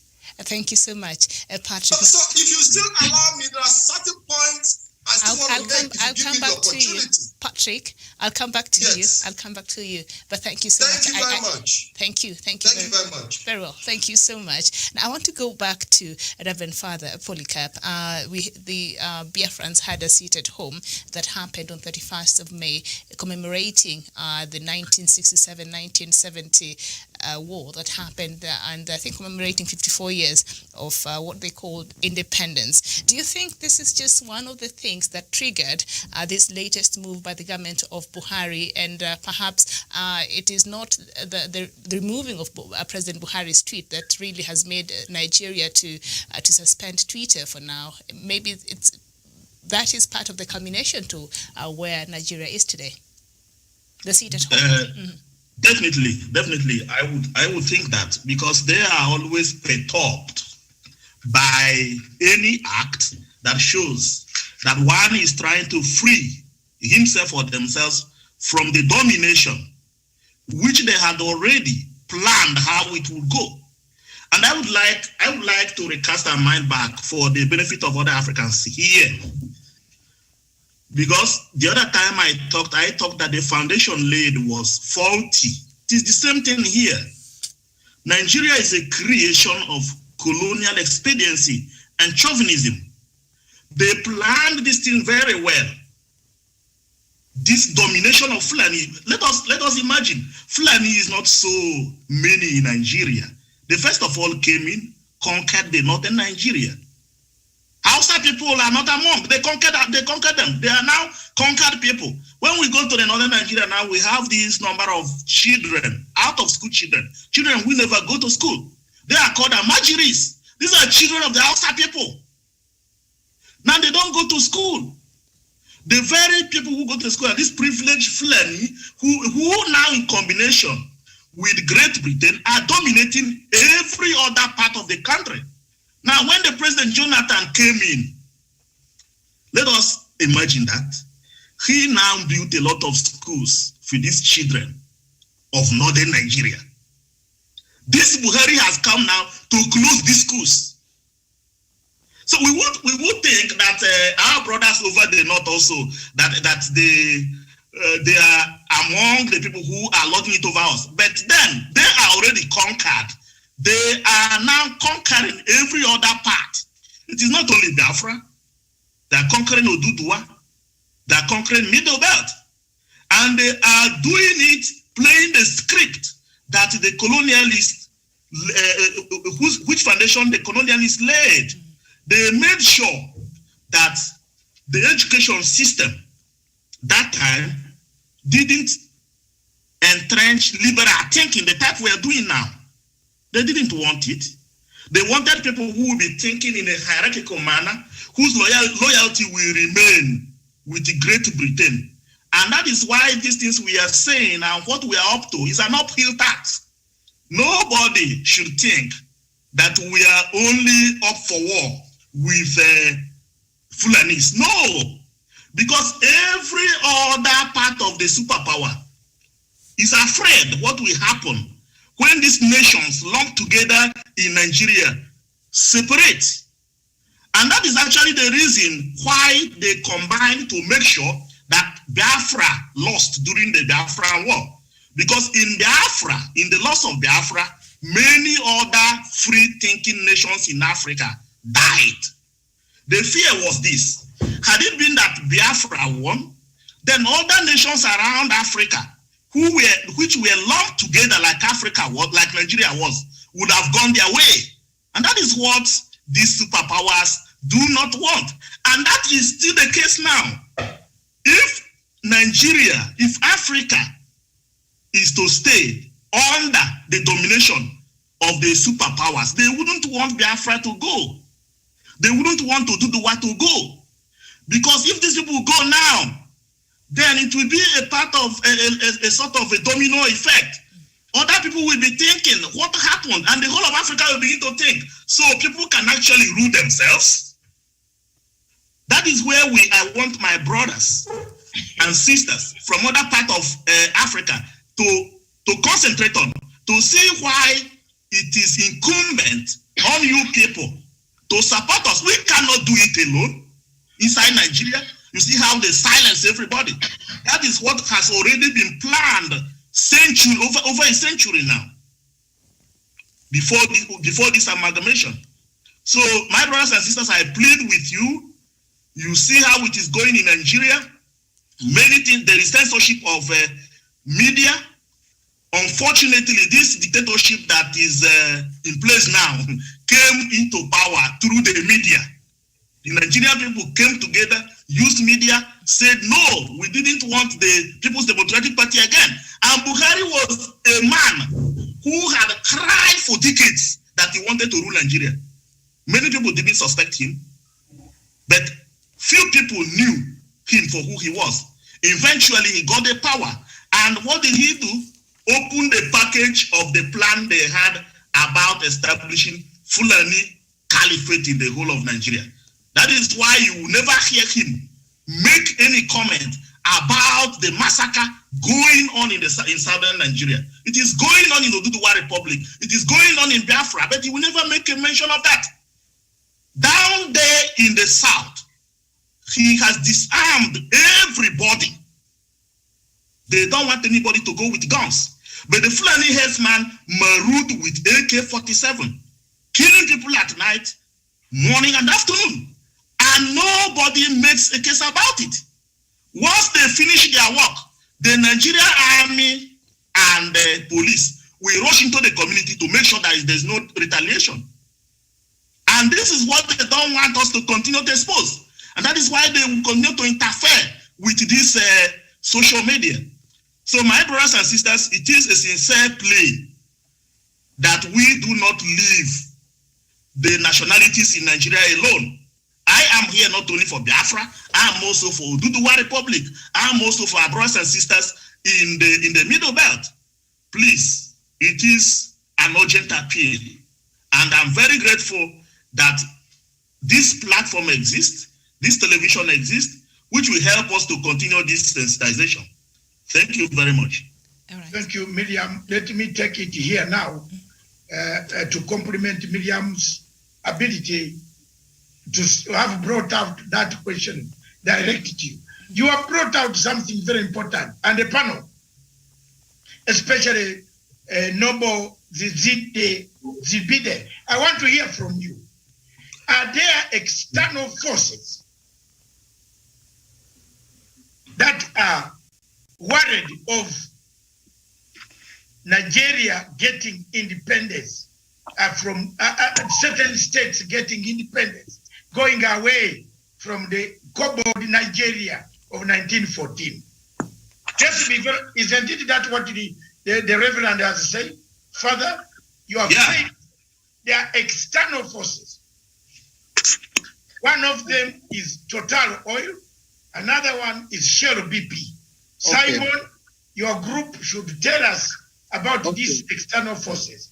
But let's hear from the gentleman, the lawyer man with the only guy with the English tie. This on the panel. This hello, everyone. Yes. Hello, everyone. It's my pleasure to be here. I'm very excited that these issues are being discussed here. We are all here for each other, to have each other's back, to make sure that we secure life and property within the 4 ages of Africa. We are very, very keen and determined to do things in the right way and to correct things. There are external forces. You know, in Nigeria, these external forces have financed a lot of projects to make sure that they keep Nigeria as one forcefully against the wish of the people. Companies like Chevrolet, Shell, BP, Total, they are external forces. They are not only the external forces. We have some Arab countries who are financing some Islamic agendas to have what you call total dominance. Like the school that Saudi Arabia is inaugurating recently in Brunei, where Boko Haram have devastated so much to an extent that we don't know who are going to attend the school there. With the situation of terrorism and threat for human safety, insecurity in Borno State. That shows that this government is out of touch and don't understand that without security, there will be no stability, confinement of provision of safety for every families and their children to even attend school. We're not against any Islamic school. All we want is that people should live like human beings rather to live like animals. We are overwhelmingly happy to see development emerge in every part of Africa for foreign investors to come in. But is it when a president is being offended by a tweet that he made, which is against the norms and regulations of Twitter, and he should jeopardize every other people in the country because that Twitter condemned his action of threat of war against people whom have passed through genocide that was swept under the carpet. And African Union is silent. African presidents and NGO CEOs, people who are governing Africa, are silent against what is happening to Biafra. The genocide is going on as we are speaking now. Yesterday night by 3 a.m. in the morning, our humble lawyer, Ifeanyi Ejiofor, was adopted from his home to an unknown destination. These things are high level of tyranny that have only groomed terrorism within the areas and regions that need more peace. We are the ones financing every source of financial capability in Nigeria. We don't even own oil pipelines, but they own all the oil pipelines. We who are the indigenes of Biafra, we are almost 90 million in population. With a good, substantial, credible census, we are almost 90 million people. We are eligible to own our own nation. And that is what we urge African nations and African leaders to look beyond this Nigeria mentality that if Nigeria divide, it will destabilize Africa or destabilize West Africa. This is not truth. How many population is Ukraine? How many population is Latvia, Lithuania, Hungary, Holland, Germany? What is their population? These countries are progressively growing in science and technology, innovation, infrastructures. But there is no electricity for 60 years. There is no water for drinking for 60 years. There is no good road, no transportation, no good economy, no hospitals. There are no good things that we can be proud of. The country is in debt of almost 60 billion, and they are going for more 30 billion. Which way are we going? Who are going to pay for all those debts? When there is nothing they produce, even toothpaste, Nigeria cannot produce. Even the oil, they export the oil to overseas, the crude oil, to refine it and for us to buy the same oil. And where are the resources? How are you going to make up those funds? So we are Nigeria is under hostage. As I'm telling you, as we are speaking now, the president died in 2017. I am telling you people, very big fact. The president died in 2017. They swept it under the carpet and they have tried to dominate every part of the government. Aviation, Fulani. Immigration, Fulani. Military, Fulani. Police, Fulani. Civil servants, Fulani. Every sector, it is dominated by Fulani. How are we one people? That is the question I'm asking. Where is the shared common purpose and value of common interest, that we share a common value that helps us to protect individuals' worries and self-expression that we don't even have the right anymore to have? We are going into ditch, and we can continue this way. That is the reason why only Northern Fulani have established 6 terrorist organizations. If you ask now, there are they destroy our commodities, and they take tax from the commodities. They destroy it, they also take the taxes. How are we one people? They open up their border in the north. They close our own border. They say only one person can import rice, which is Dangote. Only one person can say cement. We are not going nowhere. We are trapped and we are on hostage. That's why we're asking the whole world and world leaders. This platform is going to help us to transcend this message through every part of Africa. We need your help. African leaders, we need your help.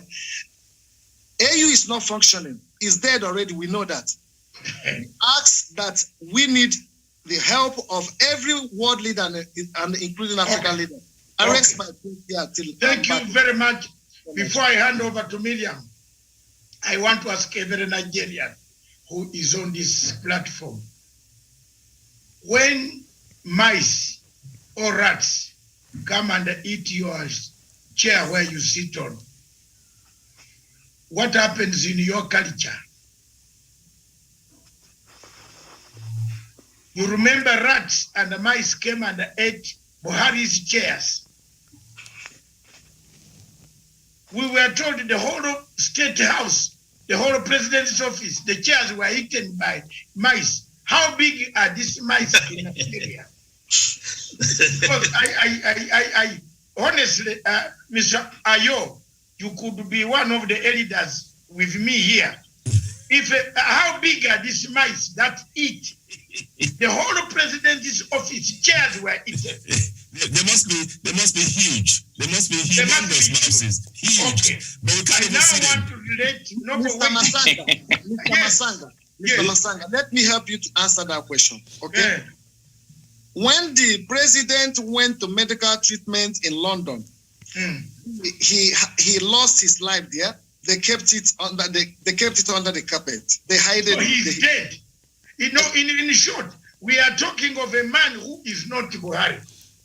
Yeah, but the reason why they gave that reason that rats ate up the properties in the presidential villa in the president's office is because they were trying to rebuild because there is a thumbprint that gives only him an access to the office.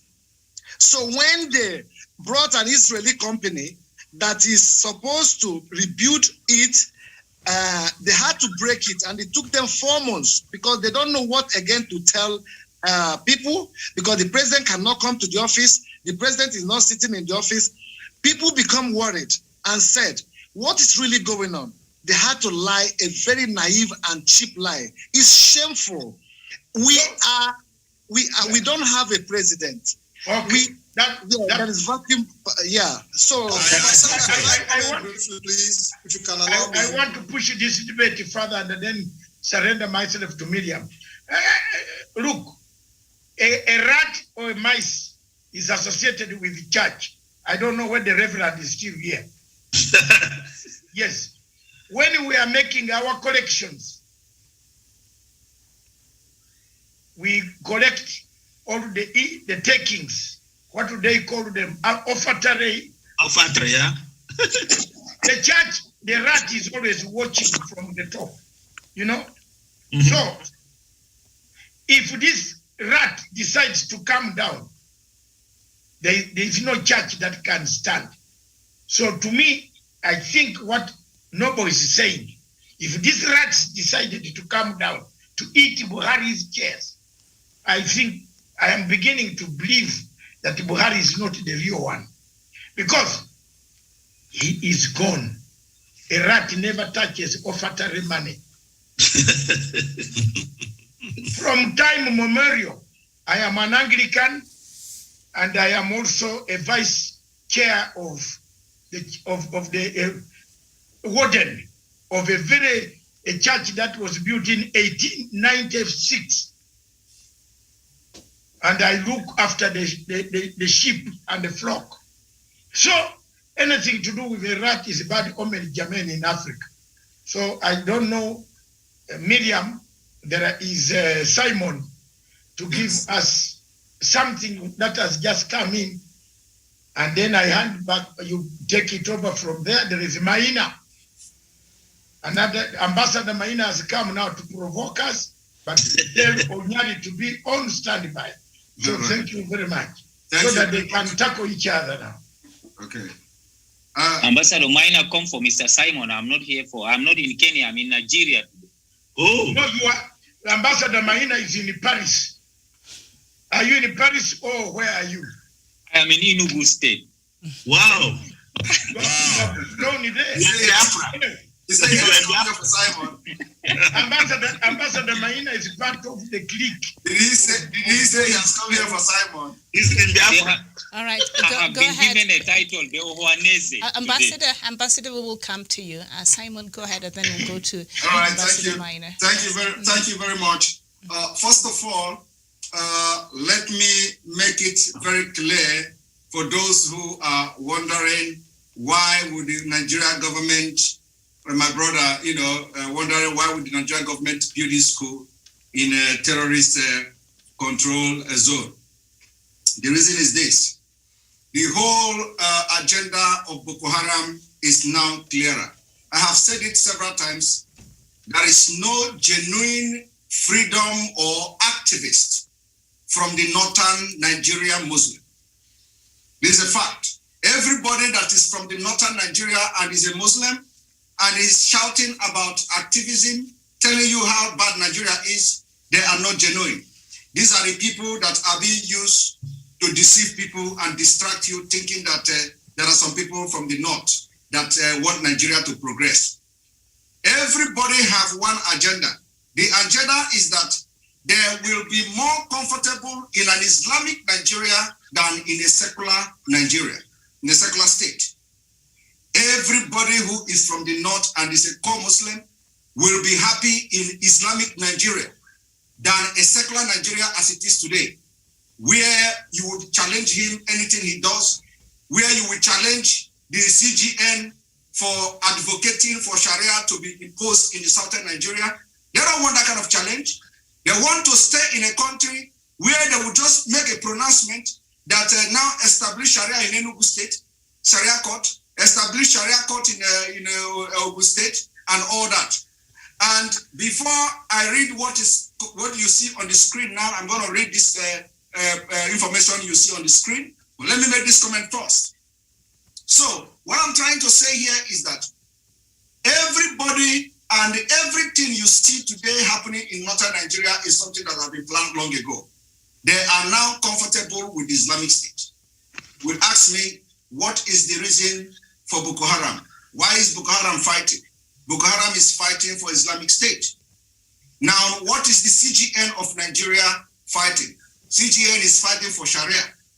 What is the difference between Sharia and Islamic State? When you have Islamic State, it is the same doctrine. Why do you think that a core Natana and a Muslim will fight against Sharia system? They can't fight against Sharia system. And if they cannot fight against Sharia system, what makes you think they are going to support you to continue to maintain the secular state in Nigeria? So it is a systematic conquest. I want everybody to think this line. Irrespective, it is not a religious war, but this is a reality.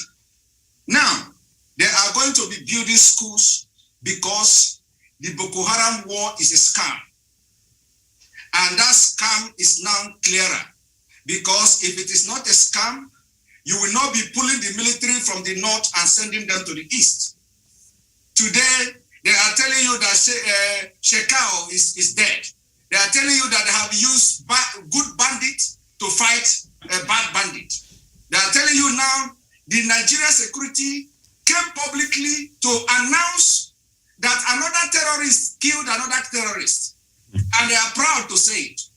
That is to show you that the scam, the war against Boko Haram and the Boko Haram is a scam. As I'm talking to you today, the 12 northern states in Nigeria are practicing Sharia law, which means in practice, they already have Islamic State. Mm-hmm. Now, if that is the case, they are now trying to make sure they annex the middle belt to join them. That is not enough. A CGN, the Chief Justice of Nigeria, is now advocating for Sharia court and Sharia law in the southern part of Nigeria. So my people, do not be deceived. The war of Boko Haram is a scam. What they did with the war on Boko Haram is to bring our men and our women from the south, those ignorant people who joined Nigeria army. they'll go and send them to North and they will ambush them. As I'm talking to you, this miner is here. Miner's president came from the Chad, entered Nigeria territory, killed Boko Haram and went back without the knowledge of Nigeria military. Of course, they will go behind the doors to tell you, oh, they informed them. They say, oh, we are aware that they are coming. You are aware that they are coming, but you did not participate in the operation. You are aware that they are coming, but when they were displaying the arms and ammunition recovered from Boko Haram, there is no Nigerian soldiers to show that there were a joint operation. It was a lie. The Chadian president did not inform them. The Chadian army did not inform Nigeria because they know that Nigerian military has been compromised. Yep. The president of Chad told the Chadian military, if you capture any Boko Haram member, do not release him to Nigerian military because they are going to free him. And I will not be surprised if Nigeria have a hand in the killing of the president of Chad. I will not be surprised if the Fulani have the hand in killing and assassinating him because he has proven to be not just a man that fight for his country. He single-handedly took arms, commanded the military, and fought war. That is by the way.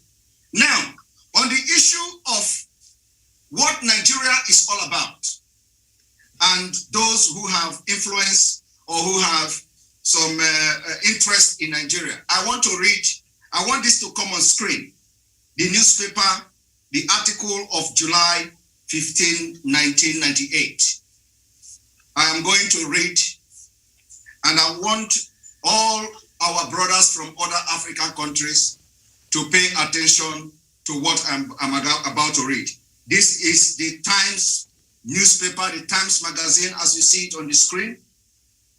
And this read, Sir, during the negotiation for the independence of Nigeria, the view of the Secretary of State at that time, with which I agreed, was that in Nigeria, we should attempt to put together a large and powerful state with ample material resources, which would play a leading part in the affair of the continent and of the world. This was attractive, but it involved forcing several different ethnic and cultural groups into a single political structure. I want you people to pay attention to that. Forcing. The negotiations were complex. As at then, negotiation of Nigeria were complex and very difficult. The chief problem, as I remember, relating significantly to the control of the police and the military. That is still the same problem today. Today, the struggle for control of military and police has collapsed Nigeria because it is part of the devaluation of power. Because the center controls it. Fulani control the military and control the police. This has been a problem from the onset of the amalgamation of Nigeria. It is here. Now, let me continue reading this. In retrospect of 40 years, it is clear that this was a grave mistake. Forming Nigeria was a grave mistake. This is coming from a British man who was directly involved in amalgamation of Nigeria, or at least in making Nigeria a nation. He said it was a grave mistake, which has cost many lives and will continue or probably continue to do so. The question is, why would Africa country sit and watch when the British have made it very clear since 1998 that the formation of Nigeria have cost so many lives and will continue to cost so many lives? How many lives more do we want Nigeria to cost before we disintegrate Nigeria? It has cost between 1967 to 1970 over 5 million Biafrans. And we are still counting. Let us continue reading. No, this is very important that we read it till the end. It's just very small. It would have been better to establish several smaller states. This is what we are fighting for now. It would have been better to establish several smaller states in a free trade area.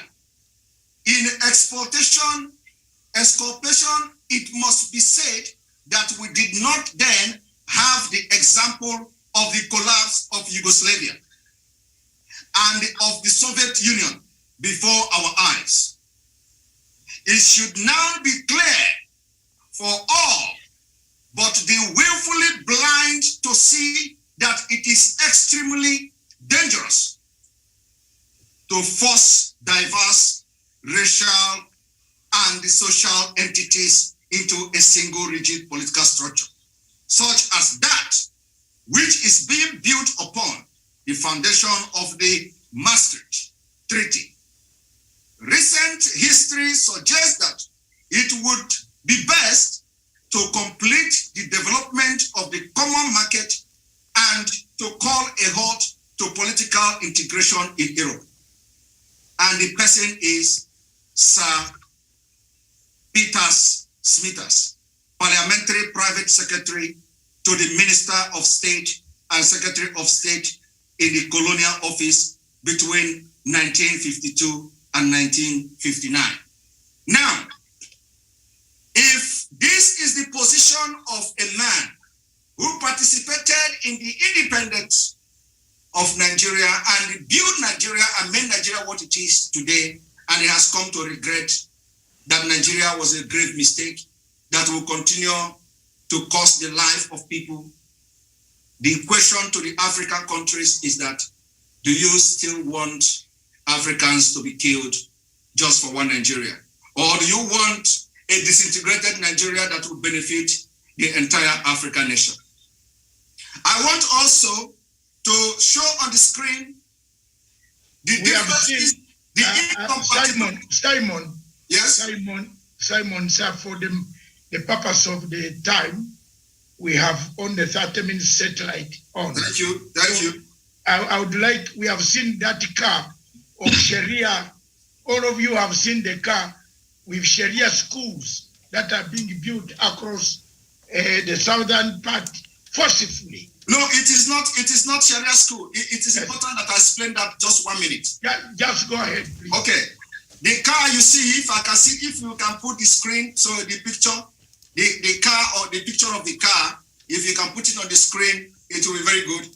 What you see on that car, as you can see it now, the test read, Center for Eradicating Innovation and Establishing Sunnah. Now, how do we, the modern generation of the southern Nigeria, want to be part of people that want to eradicate innovation? This is the problem. This is to show you that, like I said, every northern Muslim who claim to be activists are deceiving people. They are going to be more comfortable in a Nigeria that have Sunnah than innovative center. Thank you very much. Thank you. Hillary, can you mute your microphone, please? Yes, thank you very much. Now, Miriam, back to you. We have, ladies and gentlemen, we have only strictly, we have 25 minutes. And we want to divide these 25 minutes to make it 2 hours, which we had promised on this subject. So we want, when you come to speak, please speak, hit the point, and we have allowed this to, because we wanted to get the gist of the whole thing which Simon has brought to us. That is very good. Now, I invite Miriam to invite Mr. Ambassador Maina, who has now changed tactics from Paris to Enugu. Now, I don't know what he has gone to do in Enugu again, but here he is. Miriam. Ambassador, go ahead.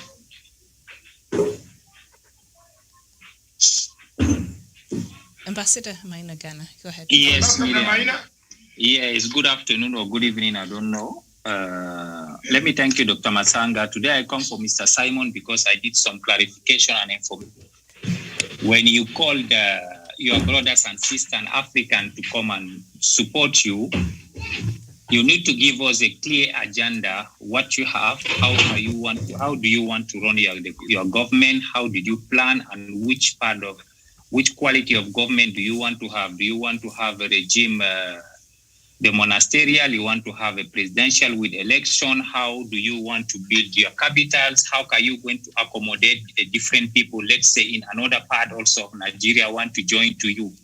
How do you plan to accommodate them? You know, African, we have one problem we did not want to acknowledge. Everybody want power. We have seen it in South Sudan. When South Sudan was fighting, they was united at one stone. But the moment they give them their freedom, they was disintegrated. They become enemies. They shed each other like they never know each other before. Now, I want to know exactly what is the planning the Biafra want to put on the ground to make sure that African Union can fight, Africans in general can fight for you, to stand behind you. Dr. Masanga knows that many African countries stand behind South Sudan for years in order for them to get this independence. But at the end of the day, people pay the price, to be honest. You know, people was disappointed even. Dr. Masanga can tell you, because with all the energy. And number two, we all know that Nigeria is a part of Commonwealth. Is that you want to be part of this Commonwealth that we don't want to be part of the Commonwealth? Which language are we going to? What is the system, our monetary system? What is the education system? Because until now, when we go at the end of the... Dr. Masanga, don't laugh. Today I come from Mr. Simon. Now, when we come back again, we have to use the same system, those Western forces outside. We have to use their system to run our government. That means that they will be among our system, either directly or indirectly. What is the plan? Because you need to have a very good agenda, roadmap that you can send to my country, to Kenya, to everywhere, that if any African want to support you, you will tell them, this is our cause, this is how we plan to govern, this is what we want to do, and this is how we are going to go about it. And this is the union we create, this is the decision. Last 2 weeks, I remember the former president of Nigeria was asked some question. I don't know if Mr. Simon is aware about this Biafra. He gives some comment. He was saying that, okay, he wants to know that even if they agree where is going to be the capital, where is the power sharing formula, maybe they will say it's Enugu. A number of people say, no. Ebonyi State will say, we. Now, no, this our turn to be president. Something will come out. We know our all African. We are not perfect. Because when we know our flaws from day one, we can accommodate them. This is my question 2. Question 3 to Mr. Simon. Started from President Obasanjo when he was a military soldier. Which president? I'm coming. Can I? Yes. After my question, so you write it down, you can answer, because the Matanga said we don't have time. Yeah, we don't have time. Now, started from Mr. Obasanjo, who was a military president, going to Babangida, going to Abacha, Abdusalam Abubakar, come back Obasanjo, President Yaradua, Goodluck, and Buhari. Can we estimate who was the president, at least among them, who has tried at least to bring Nigerian together, who has tried at least to rebuild the nation, to make sure that Nigerian can enjoy? Do you have one of them between all those presidents? This is my last question, Mr. Simon. Go ahead. Thank you very much. Should I answer him? Go ahead, Simon. Simon, be precise. Yes, I will be very brief. Yeah, answer him, and then Onyali hit him back, because I know where he's heading. Yes, thank you very much. He asked what type of country are we looking at? We are looking at the Confederation of Biafra. It's going to be a confederation. And then he asked about, he mentioned about Sudan. With all due respect, without insulting or looking down on any tribe, you cannot compare Biafra people with Sudan. With all due respect, we travel all over the world. We have learned, we have come to embrace civilization. And let me tell you, democracy started from Biafra. Are you aware of that? So it is going to be a democratic system. We started democracy. Europeans learned and copied democracy from Biafra. This is a fact. I challenge you to go and research about it. Biafra is democratic by nature. The family, extended family system, everything we do in Biafra is democracy. So we are going to teach Africa what is democracy. Why you are mentioning Sudan? Sudan is better than Nigeria today with the war going on there. Are you going to compare Sudan and Nigeria? Isn't it a shame that as bad as you think Sudan is, they are being ranked alongside shoulder to shoulder with Nigeria? So, but we are telling you, the worst of Biafra is going to be the best of Sudan and Nigeria. We are not going to be the same thing because we have Biafrans scattered all over the world. And in case if you don't know, why most of the people shouting for Biafra and agitating for Biafra are millions of Biafra in diaspora. And of course, those back home who have the guts to speak, is because we want the best for Africa. It's because we want to prove the Europeans and Americans wrong.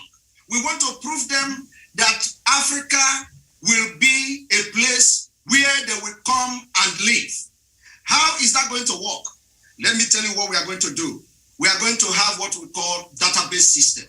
We are going to build the database from scratch. We have been able to identify why most of the countries in Africa have failed. What I'm telling you now is expo, but we don't care because we know nobody is capable of doing it. We are going to have what we call the credit system in Biafra. This credit system and database will solve 70% of crime. Not only 70% of crime, it will also solve about 80% of corruption. So we are building a country from scratch by adopting the database and credit-based system. You talk about monetary, you talk about language. It is going to be democratic. The language that will be spoken, especially that is now totally acceptable in international community and the language of communication is English language. The people of Biafra, the people of Biafra will decide. Because will be part of Commonwealth then. We are going to be Commonwealth. Of course, we must be member of the Commonwealth. And like I said, it is not only member of Commonwealth. We are going to be member of AU. We are going to rebuild AU. In Biafra, we are going to have the rebirth of African Union that will stand very tall in the Committee of Continent. All right. Now, there's a Simon, before you continue. Excuse me, I want to come in, please. Before you come in, Simon, just hold on. There's something that Ambassador asked there that I think is quite profound. That's why he gave example to South Sudan, drawing parallels there, because we've seen even a couple of times. We do a lot of African news here with Dr. Matsanga, and sometimes you see the IPOB, family may be saying something that MASOB, the Movement for Actualization of the Sovereign State of Biafra, do not agree with. So a few times we've seen disagreements between the same groups that support, calls for independence of the Biafra nation there. So he's saying, without a clear plan, or do you have a clear plan so that when perhaps this referendum is allowed, there will not be any power struggles like we see right now in South Sudan? I think that is what has refused South Sudan to flourish and be the country that it was supposed to be. So these groups that are fighting for independence, is there a plan to bring them together so that you're able to? There is a plan. There is a plan to bring everybody together. But let me tell you, let me answer you. There is a plan to bring everybody together. But at this point, this is just normal in struggle for freedom. In struggle for freedom, everybody believes that you are going to do it this way. Another group will believe that we are going to do it this way. At the end of the day, we are all heading to one particular direction. That is what the leaders of South Sudan thought. Reverend Pada, let me help Simon a little. Reverend Pada, give me 1 minute. Reverend Polycarp, there is one thing we need us to understand. One thing. Order. Okay, Dr. Matsanga. I have not addressed the military because this question is Father, you are going to contribute. Father, you are going to contribute to this answer. But I need to address the military. It's very important. Okay. We don't have much time, Simon, and we also need to hear from the panelists. Yes. So if you can make it a minute or less, we will appreciate that. Yes. And the Maina and the Reverend, this is a continuous discussion, gentlemen. Yeah. And we are going to continue to expose the questions that are being asked. And Simon, you are giving us an assignment as Africans. And those are the questions Dr. Nanchama will be asked tomorrow.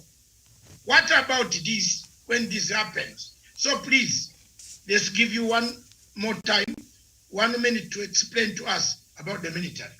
Thank you very much. The issue of the military, he asked about the military regime of Obasanjo, and mentioned all that, whether any of them have tried to rebuild Nigeria or reunite Nigeria, however the question is. The answer is this: Nigeria was designed to fail. Nigeria was not designed to progress. Nigeria was not designed to favor the people of Nigeria. Rather, it was designed for Fulanis to control every president that comes in, whether it is a democratic president or military president. So Obasanjo, coming from the southern Nigeria, was single-handedly picked by Fulani. You remember that Obasanjo came out from the prison? He was nobody. He had no money. So Fulani has to single-handedly made him president. How do you think he's going to go against the will of Fulani? So he did not come there to build Nigeria. Obasanjo did not come to rebuild Nigeria. Obasanjo came to serve the interests of the Fulani, and we have seen it. All right. Thank you very much. But he's been very critical of President Muhammadu Buhari of the late. Do you remember the letter, the scathing letter he wrote to Buhari in 2019, saying under him... Yeah, but Miriam is writing a letter too late, too little. All right, very well. I agree with Simon. Obasanjo, where money is, Obasanjo will eat you. That's face facts. I have been with Obasanjo on a lot of peace missions. We went to sort the problem of DRC Congo. While we are looking for the rebel Nkunda, Obasanjo sneaked from us and went to meet Nkunda separately. So for me, where Obasanjo is involved, my plane, I will ask for it to divert another flight towards another capital. I have no respect for His Excellency. My last question, Dr. Masanga. Yes, my last question to the panel. My last question is... let me contribute a little to this question you asked, Ambassador. I will give you time. Yes. Yes, Reverend Father. Ambassador, excuse me, you asked about the plans that Biafra has for system of government. I think that question is entirely out of place, because self-determination is a fundamental human right. You cannot ask us now to tell you the plans we have before we are giving our self-determination. Those things are in plan. We are a people of diverse background, and we also have to think about it. When we did, yeah. Okay. We have been hit by a story of a nation. Reverend, you have finished. Reverend Father, we have been hit by a story. I believe that the brief explanation I gave you, I believe that the brief explanation I gave you about the Confederation state should be enough, and it is going to be democratic. Okay, thank you very much. It's okay. All of you. Maina, wait. Thank you very much, all of you. I want us to now prepare our parting shots. Okay. This discussion can go on until Nigeria breaks. So, because the center cannot hold anymore. That book was very correct by Chinawa Chebe. So, it is a good debate. It's a beginning. And Simon and the group and other people, this platform is going to be there for a long time. So don't burst, don't break yourselves. We are going to be here for a long time to discuss until we find a solution. Now, Maina, what is it that is paining you? Because Maina, you know, the story of Nigeria has touched a lot of our people. You know that we have used a lot of our resources, our people die, and we use a lot of money, right? That you know that. Dr. Maybe 50% of the budget of I'm coming. Yes, go ahead, Ambassador. Can I explain? Yes. So, Dr. Masanga, you know that even sometimes 55% of the budget of my country went to Nigeria, so I have to intervene. That's why I want Simon and all of the panels to give me a clear answer, because I don't want again to involve myself in only waste of energy and waste of time. Because me, I am the police of the Africa. I am the soldier. If there is any problem, I'm the first person to land there to bring peace. So if you don't give me clear map, how am I going to help you, Dr. Masanga? Now, it's very good, but at the end of the day, we start to find out that we have to deal with these people, that the people who have driven Nigeria wrong, either in Britain or America, we have to deal with them for now. Can you hear me? We have heard you. We got it. Now, thank you very much, all of you. No, wait. Thank you very much, all of you. We have 12 minutes, and we are going to divide them very efficiently. One, Professor Dr. Nyachama. Professor Nyachama. Thank you. The network is really bad. Thank you very much. Patrick, I'm coming to you. I know I am coming to you. You were cheated, but don't complain like a Buhari. Please. My side, we are not complaining like a Buhari. We are coming. My side, the network is very bad, so I can't say anything. Yes, we know. Aina, mute your thing. Then we, Dr. Nyachama. Okay. 1 minute, please, Dr. Nyachama. Thank you very much, Dr. my friends from Nigeria. Dr. Masanga, you know, personally, I've brought this issue whether Buhari is alive or not. If he is he mentally capacitated or incapacitated? That is an issue our Nigerian brothers and sisters need to determine. I am telling you, they may be shocked that is another person who's leading Nigeria, because a person who has taken an oath of office to protect his people cannot behave the way he is behaving. Let me tell you, Dr. Masanga, that a man in February 23rd, 21, Alfred Martins, Archbishop of Nigeria, he said that, I can quote him, that Nigerians have given up on the viability and even the desirability of the Nigerian project. And they need to explore other options. Yes. Coming from the men of the flock themselves, they said that Nigerians are... network. All right. Thank you. You will come back. Ayo, the Yoruba, yes. The Yoruba, the biggest man, second or around there to you, or Biafra. I want to hear your views. 1 minute. Because you're a new man on the station. I will add a half a minute. Yes. Thank you very much. Thank you. I don't see myself on the screen. Can anybody see me? Because I can't see. You're seeing I'm seeing you. Live and clear. You have now taken off your hat. Yes. You see, the topic got very hot, you see. So, that's why I took my hat off. Now, quickly, look. There's something that is being completely ignored in all of this as well. One of the issues is the very foundation of the fraudulent governance that we have in place now is the promulgation decree number 24 of 1999. What is being used to rule illegally in that contraption is actually a decree that the Fulanis put together under General Abu Bakr Abdul Salam, whatever, whichever order that was. And that is something. Exactly. So now the problem, the thing is this: we are exposing that now, and we, with the Minas, what we said was, we do not believe in anything to do with the governance currently in place. It is illegitimate. It is unacceptable. It is oppressive. And we are dismantling contraption Nigeria, whether the Fulanis like it or not. The Biafrans are going, Middle Belt are going, Yorubas are certainly going. We are saying categorically, our IP one Nigeria. No ifs, no buts, no quarter given. Because this is an oppressive governance. You cannot be having a discussion with somebody oppressing you, putting your head up underwater and expecting you to survive. You cannot do it. You either survive by pushing it away and get up, or you stay sunk under and then they take over your land. We are doing the other one. We are taking over our land. That's how I put it. Thank you very much. Thank you. Thank you very much. Are you speaking from New York? I can see the bridge across. No. That's just a background thing. That's I'm from the UK. Okay, thank you very much. Thank you. Mr. Patrick Ikeme. Thank you very much, Doctor. Making it very brief and fast. Thank you.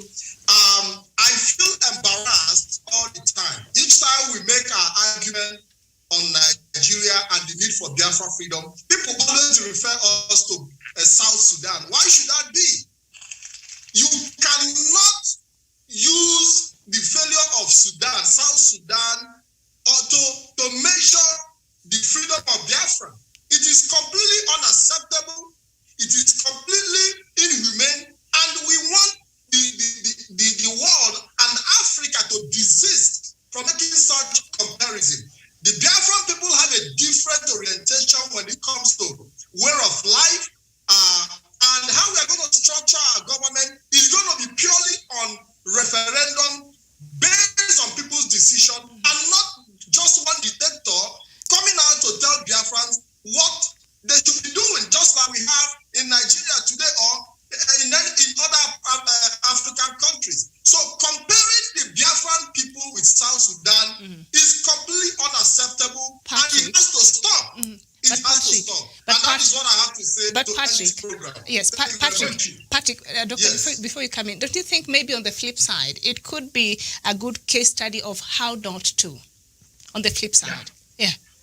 I think we have been able to prove over time that we have what it takes to govern ourselves if we are given independence. All right, thank you. We have what it takes. Okay, good. So that comparison is completely unacceptable as far as Biafrans are concerned. Thank you. All right. You have answered Miriam's question very well. Thank you. Thank you. Thank you very much.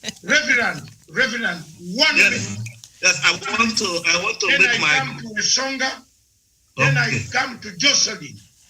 Then finally, I will come back to Simon to make 1 minute presentation. Then Noble, before I come to Simon, Noble, prepare your last one since you are in the Queen's tie. So we in that tie is very respectable, my dear brother. So it's another culture that I will give respect. Yes, Reverend. I want to make my concluding submission. I want to say that the question which Ambassador Maina threw to us is the exact mentality with which the colonialists lumped us together. Because by that time I had read Lugard, how he described us that time.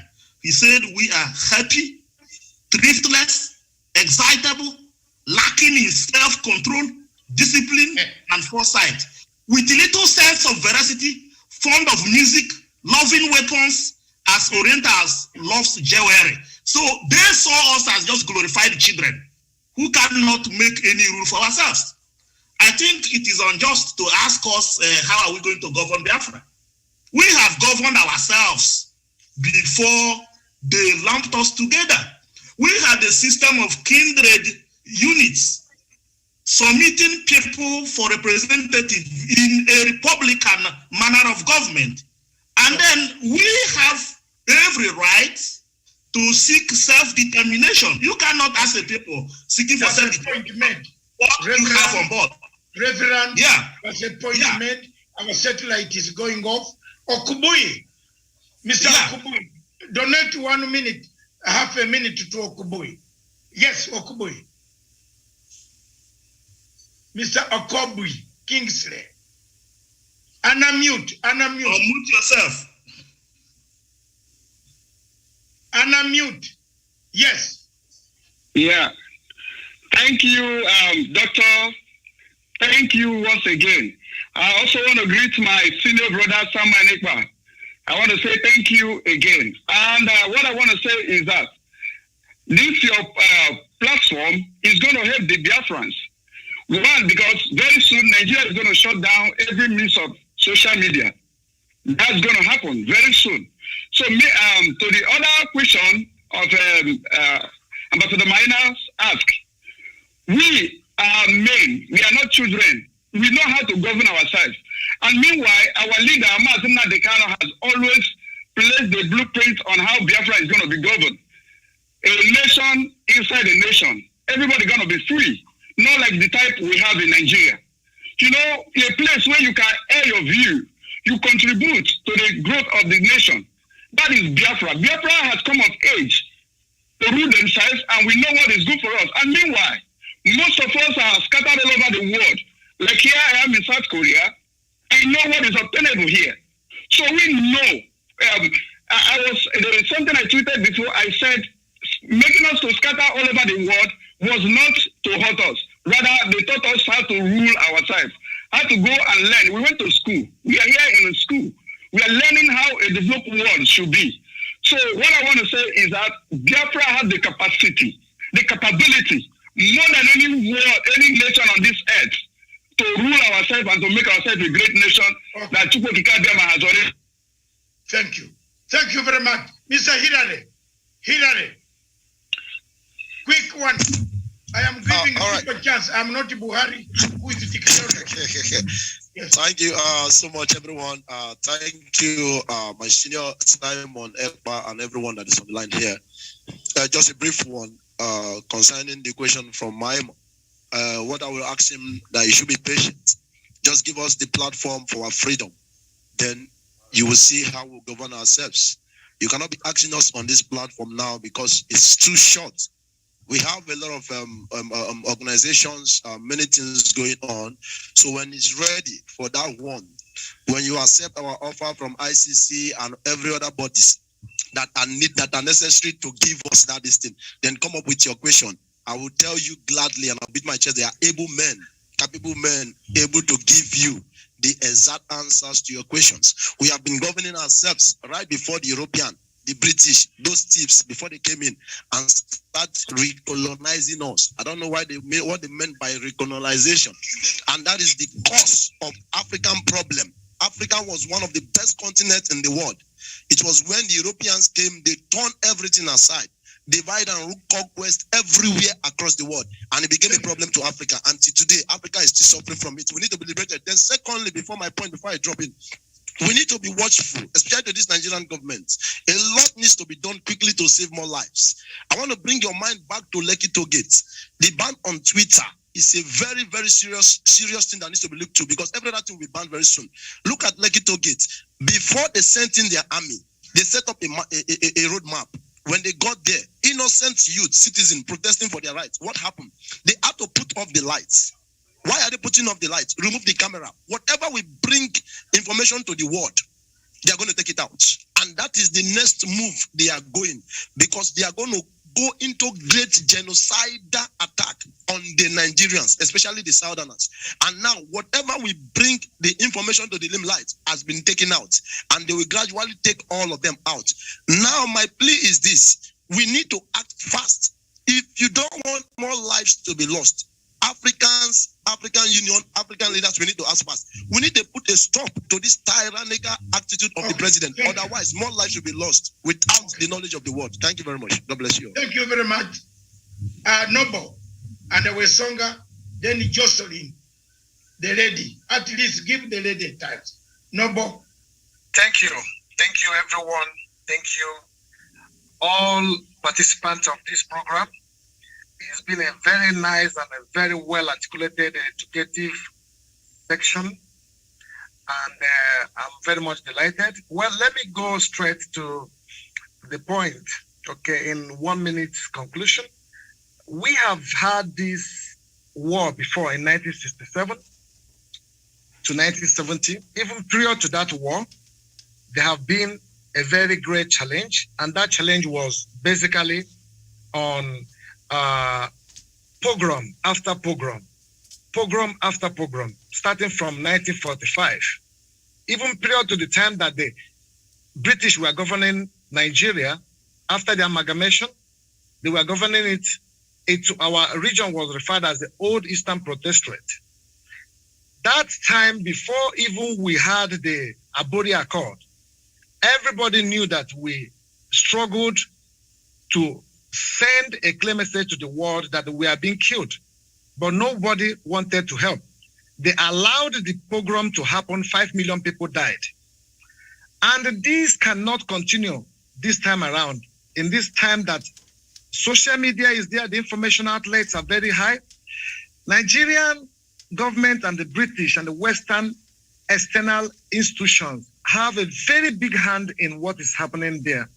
And Africans should wake up. We all should wake up. We have to see that we have a great challenge. And that challenge is a challenge to protect lives and property. And African leaders should be very, very much interested in what is happening to Africa. They cannot keep silent any further. We are human beings. And that is why we don't have enough time today to pass on this message to the whole world. We shall. The little time we have today is to ask African people to look at what is happening in Nigeria. Nigeria have no president, and the life that have been lost every day is too much. Yes. And with this note, I'm just saying, let us continue to run this program to educate Africans more, to help everyone to get the real message and the real information of what is happening in Nigeria. I thank you, everybody, for being part of this program. Let us make it a very successful one. Thank you.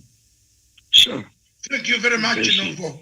Jocelyn, Madame Jocelyn, make your presentation as a lady. Make it point by point, please. All right, thank you, Doctor, for the time. I've been quiet listening to every one of them. We've talked about the whole thing that is going on, from the Twitter issue down to the killing and massacre of the people back home. There is something also the government of Nigeria has forgotten.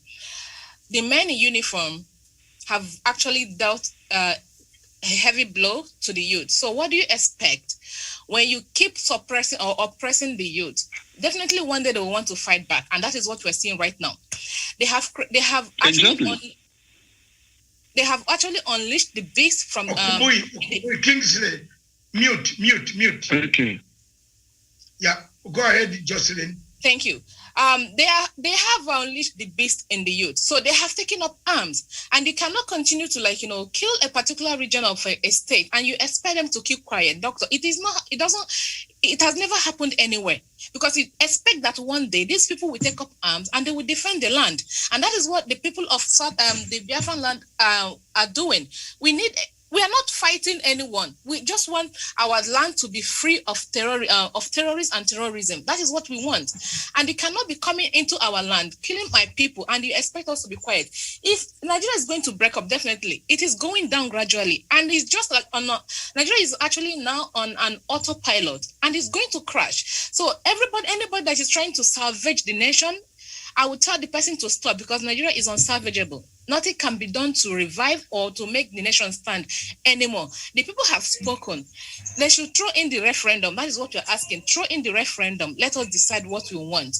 As per everyone comparing us to Southern Sudan and stuff like that, we are not the same. We've got different destinies. Our fate is not the same with those people from Southern Sudan. We are different people. We know how to govern ourselves, and everyone is going to be given the equal right to decide. And before I go, Mazi Khan has always said it.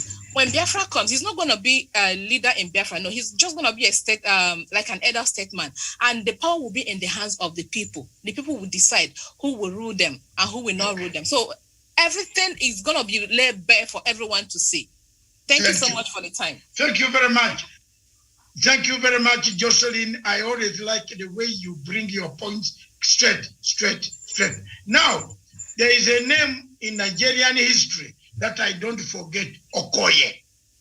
Brigadier Okoye. Yeah. You remember that guy? Are you a brother of Okoye? I am a historian. No, I'm not a brother. Simon has not told me. Is this the Okoye, the coup plotter? There were very many Okoyes. You remember? In the 1966, my own Okoye is friend. There was an Okoye. My own Joseph Okoye. Are you a relative of the Okoye clan? No. My Okoye is different. Okay, go ahead, make your point. Just 1 minute.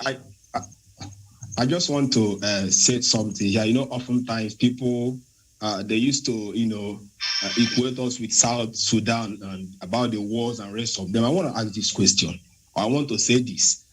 After the independence of America, I believe they fought war. I've read it, they fought war, but that war didn't make them to become a poor nation. They rose up from the ashes of the war, and today they are thriving economy. So I'm not trying to say that after the independence of Biafra or after we got our independence, we're going to fight war. No, what I'm trying to say is that we have our own destiny to cut for. We have our own future to pursue. We are not South Sudan. We are Biafrans. We are go-getters. We are peaceful people. So bringing us to measure up with South Sudan is completely nonsense. People should stop creating that fear so that people will begin to back out from the struggle for Biafra. So my position is this: we are Biafrans. We are not South Sudan, and the birth of Biafra is sacrosanct. Thank you very much. Thank you very much, Okoye. Thank you very much, Okoye, for that intervention. Quick, Wesonga, a good word, one word for blessing. Yes, sir. Thank you. You are the owner of the house. Just give thank you, Dr. Masanga. And the Englishmen say that the wearer of the shoes knows where it pinches. And for that matter, we've heard from our Biafran brothers speaking, and they are only ones who knows where their shoe pinches. And therefore, they have said with their hearts and their minds that they need their freedom, they need self-determination. And therefore, as Africa, as the world, we have no any other objection other than to accord them the support they need. And lastly, Dr. Masanga, for those ones who are trying to compare Biafrans with South Sudan, we'll have to go back to the books of history and actually see that the colonialists deemed Biafrans as people who are organized in terms of governance. And actually, whatever they could not do, they gave it to Biafrans, even in the colonial administration. But when you look in South Sudan, they actually prefer the Northerners, the Muslims, to do such particular duties. So that tells you that we do have a very different kind of people here. So we can never make a comparison between Biafrans and the people of South Sudan. It is very ludicrous to think so. I submit. Thank you very much. Finally, Simon, please. Thank you very much. Thank you very much. It is very ridiculous to think like that. Mr. Minor, is Mr. Minor still around? No, don't worry. The message he has one. Okay, because he need the message. He need the message to take back. He said, "Don't worry. He's watching from the one of his big houses." I personally appreciate the fact that he asked those questions because they are very vital questions, to my opinion. And the time has come when we will be facing these critical questions and answering them, and letting people know that we are ready. We have been ready. Not when they say go and get Biafra, you begin to bring questions, bring answers to those questions. We are ready, and like I said, Minor and every other person that have the same opinion and have the same questions to ask us. I want you to go back and tell your people that one, we, the Biafra people, are going to have democratic government, confederation, where each nationality or each ethnic nationality or each confederated state will control their economy independently. We are going to have what we call the brain-based economy. Brain-based economy. I want you to take that to your people. Two, take this to your people that Biafra is going to be an innovative country. As I'm talking to you today, in Nigeria, they hunt people producing AK-47, locally made AK-47. They hunt them, they arrest them, they kill them, they jail them. In Biafra, we are going to invest and pump money in innovation. We are going to bring anybody who have the knowledge to build AK-47 locally. We are going to teach them. We are going to train them and make sure Biafra become one of the best African countries to produce arms and ammunition. 3, we are going to invest very much in you said you have invested a lot in the war against Boko Haram in Nigeria. Yes, when Biafra come, I want you to take this message to the people in the chat. Tell them that when Biafra come, you will no longer invest money into fighting against Boko Haram, because the coming and the emergence of Boko Haram of Biafra will automatically solve 70% of the terrorist activities in the entire Sahel region. So that will save you money, and you can use the money you are pumping into fighting terrorism to develop your country. Number 4, number 4, which is the last. 4, and lastly, the thing you see about Nigeria today or about Biafrans today, why you are worried about Biafra and Sudan, I want to ask a question. Is it not in the same Africa that Eritrea or Ethiopia had a referendum just a few years ago, 2 years ago, if I'm not mistaken? There were a referendum in 2 African countries in 2019. I want you people to check in 2019 also. There were two referendums conducted in 2 African countries. Why did you people not ask when Ethiopia conducted a referendum that it would be like Sudan? We do not know the outcome of the referendum, but there were a referendum in Ethiopia and either Papua Guinea, also one of the other African countries. And lastly, what you see about Biafra today, Nigeria made us. Nigeria breed criminals. Nigeria breed evil, corruption. So every attitude you see from any Biafran or Oduduwa person in Nigeria today is as a result, as a negative impact of Nigeria. And immediately Nigeria is disintegrated, every spirit of Nigeria will vacate and vanish and leave every one of us. Okay. Thank you very much. And just so you know, there's chaos. Thank you very much, all of you. Thank you, all of you. The platform will continue every day. We broadcast from morning, always join our debates, always engage us, not only on Nigeria, but I want to inform Ayo and others that we broadcast from 9 o'clock up to 5 o'clock every day. And we are we are on live on satellite. We are still doing so. So I want to thank you all that tomorrow we shall continue with the Horn of Africa on our debate on Africa. Again, join us as we discuss the countries Egypt, Eritrea, Djibouti, Somalia, and Ethiopia. Tomorrow from 11 East African Standard Time. Otherwise, so many things have come out. I don't have much time to summarize them, but I will have time to write out a paper for you. The autopilot thing is what Jocelyn said. Nigeria is on autopilot. The pilot has died a long time ago. So the plane is moving to crash in the southern seas of Pacific Ocean. Flight number 317 of Malaysian Airlines. So please, we shall take your message. External forces, I want to thank Miriam. I want to thank the panel. I want to thank my engineers on the ground in Nairobi, all the people, participants who were here and who left. Thank you very much. This is the spirit of Pan-African movement, a Pan-African station. Thank you very much. Miriam, say hi to people as they go home. Ladies always give you the warmth of walking back home. Don't fall in the bridge that I can see in New York. Please walk properly, my dear brother from Yoruba. Thank you very much. God bless you. God bless all of you. This station, therefore, is for Africa, with Africa, by Africa. Ciao.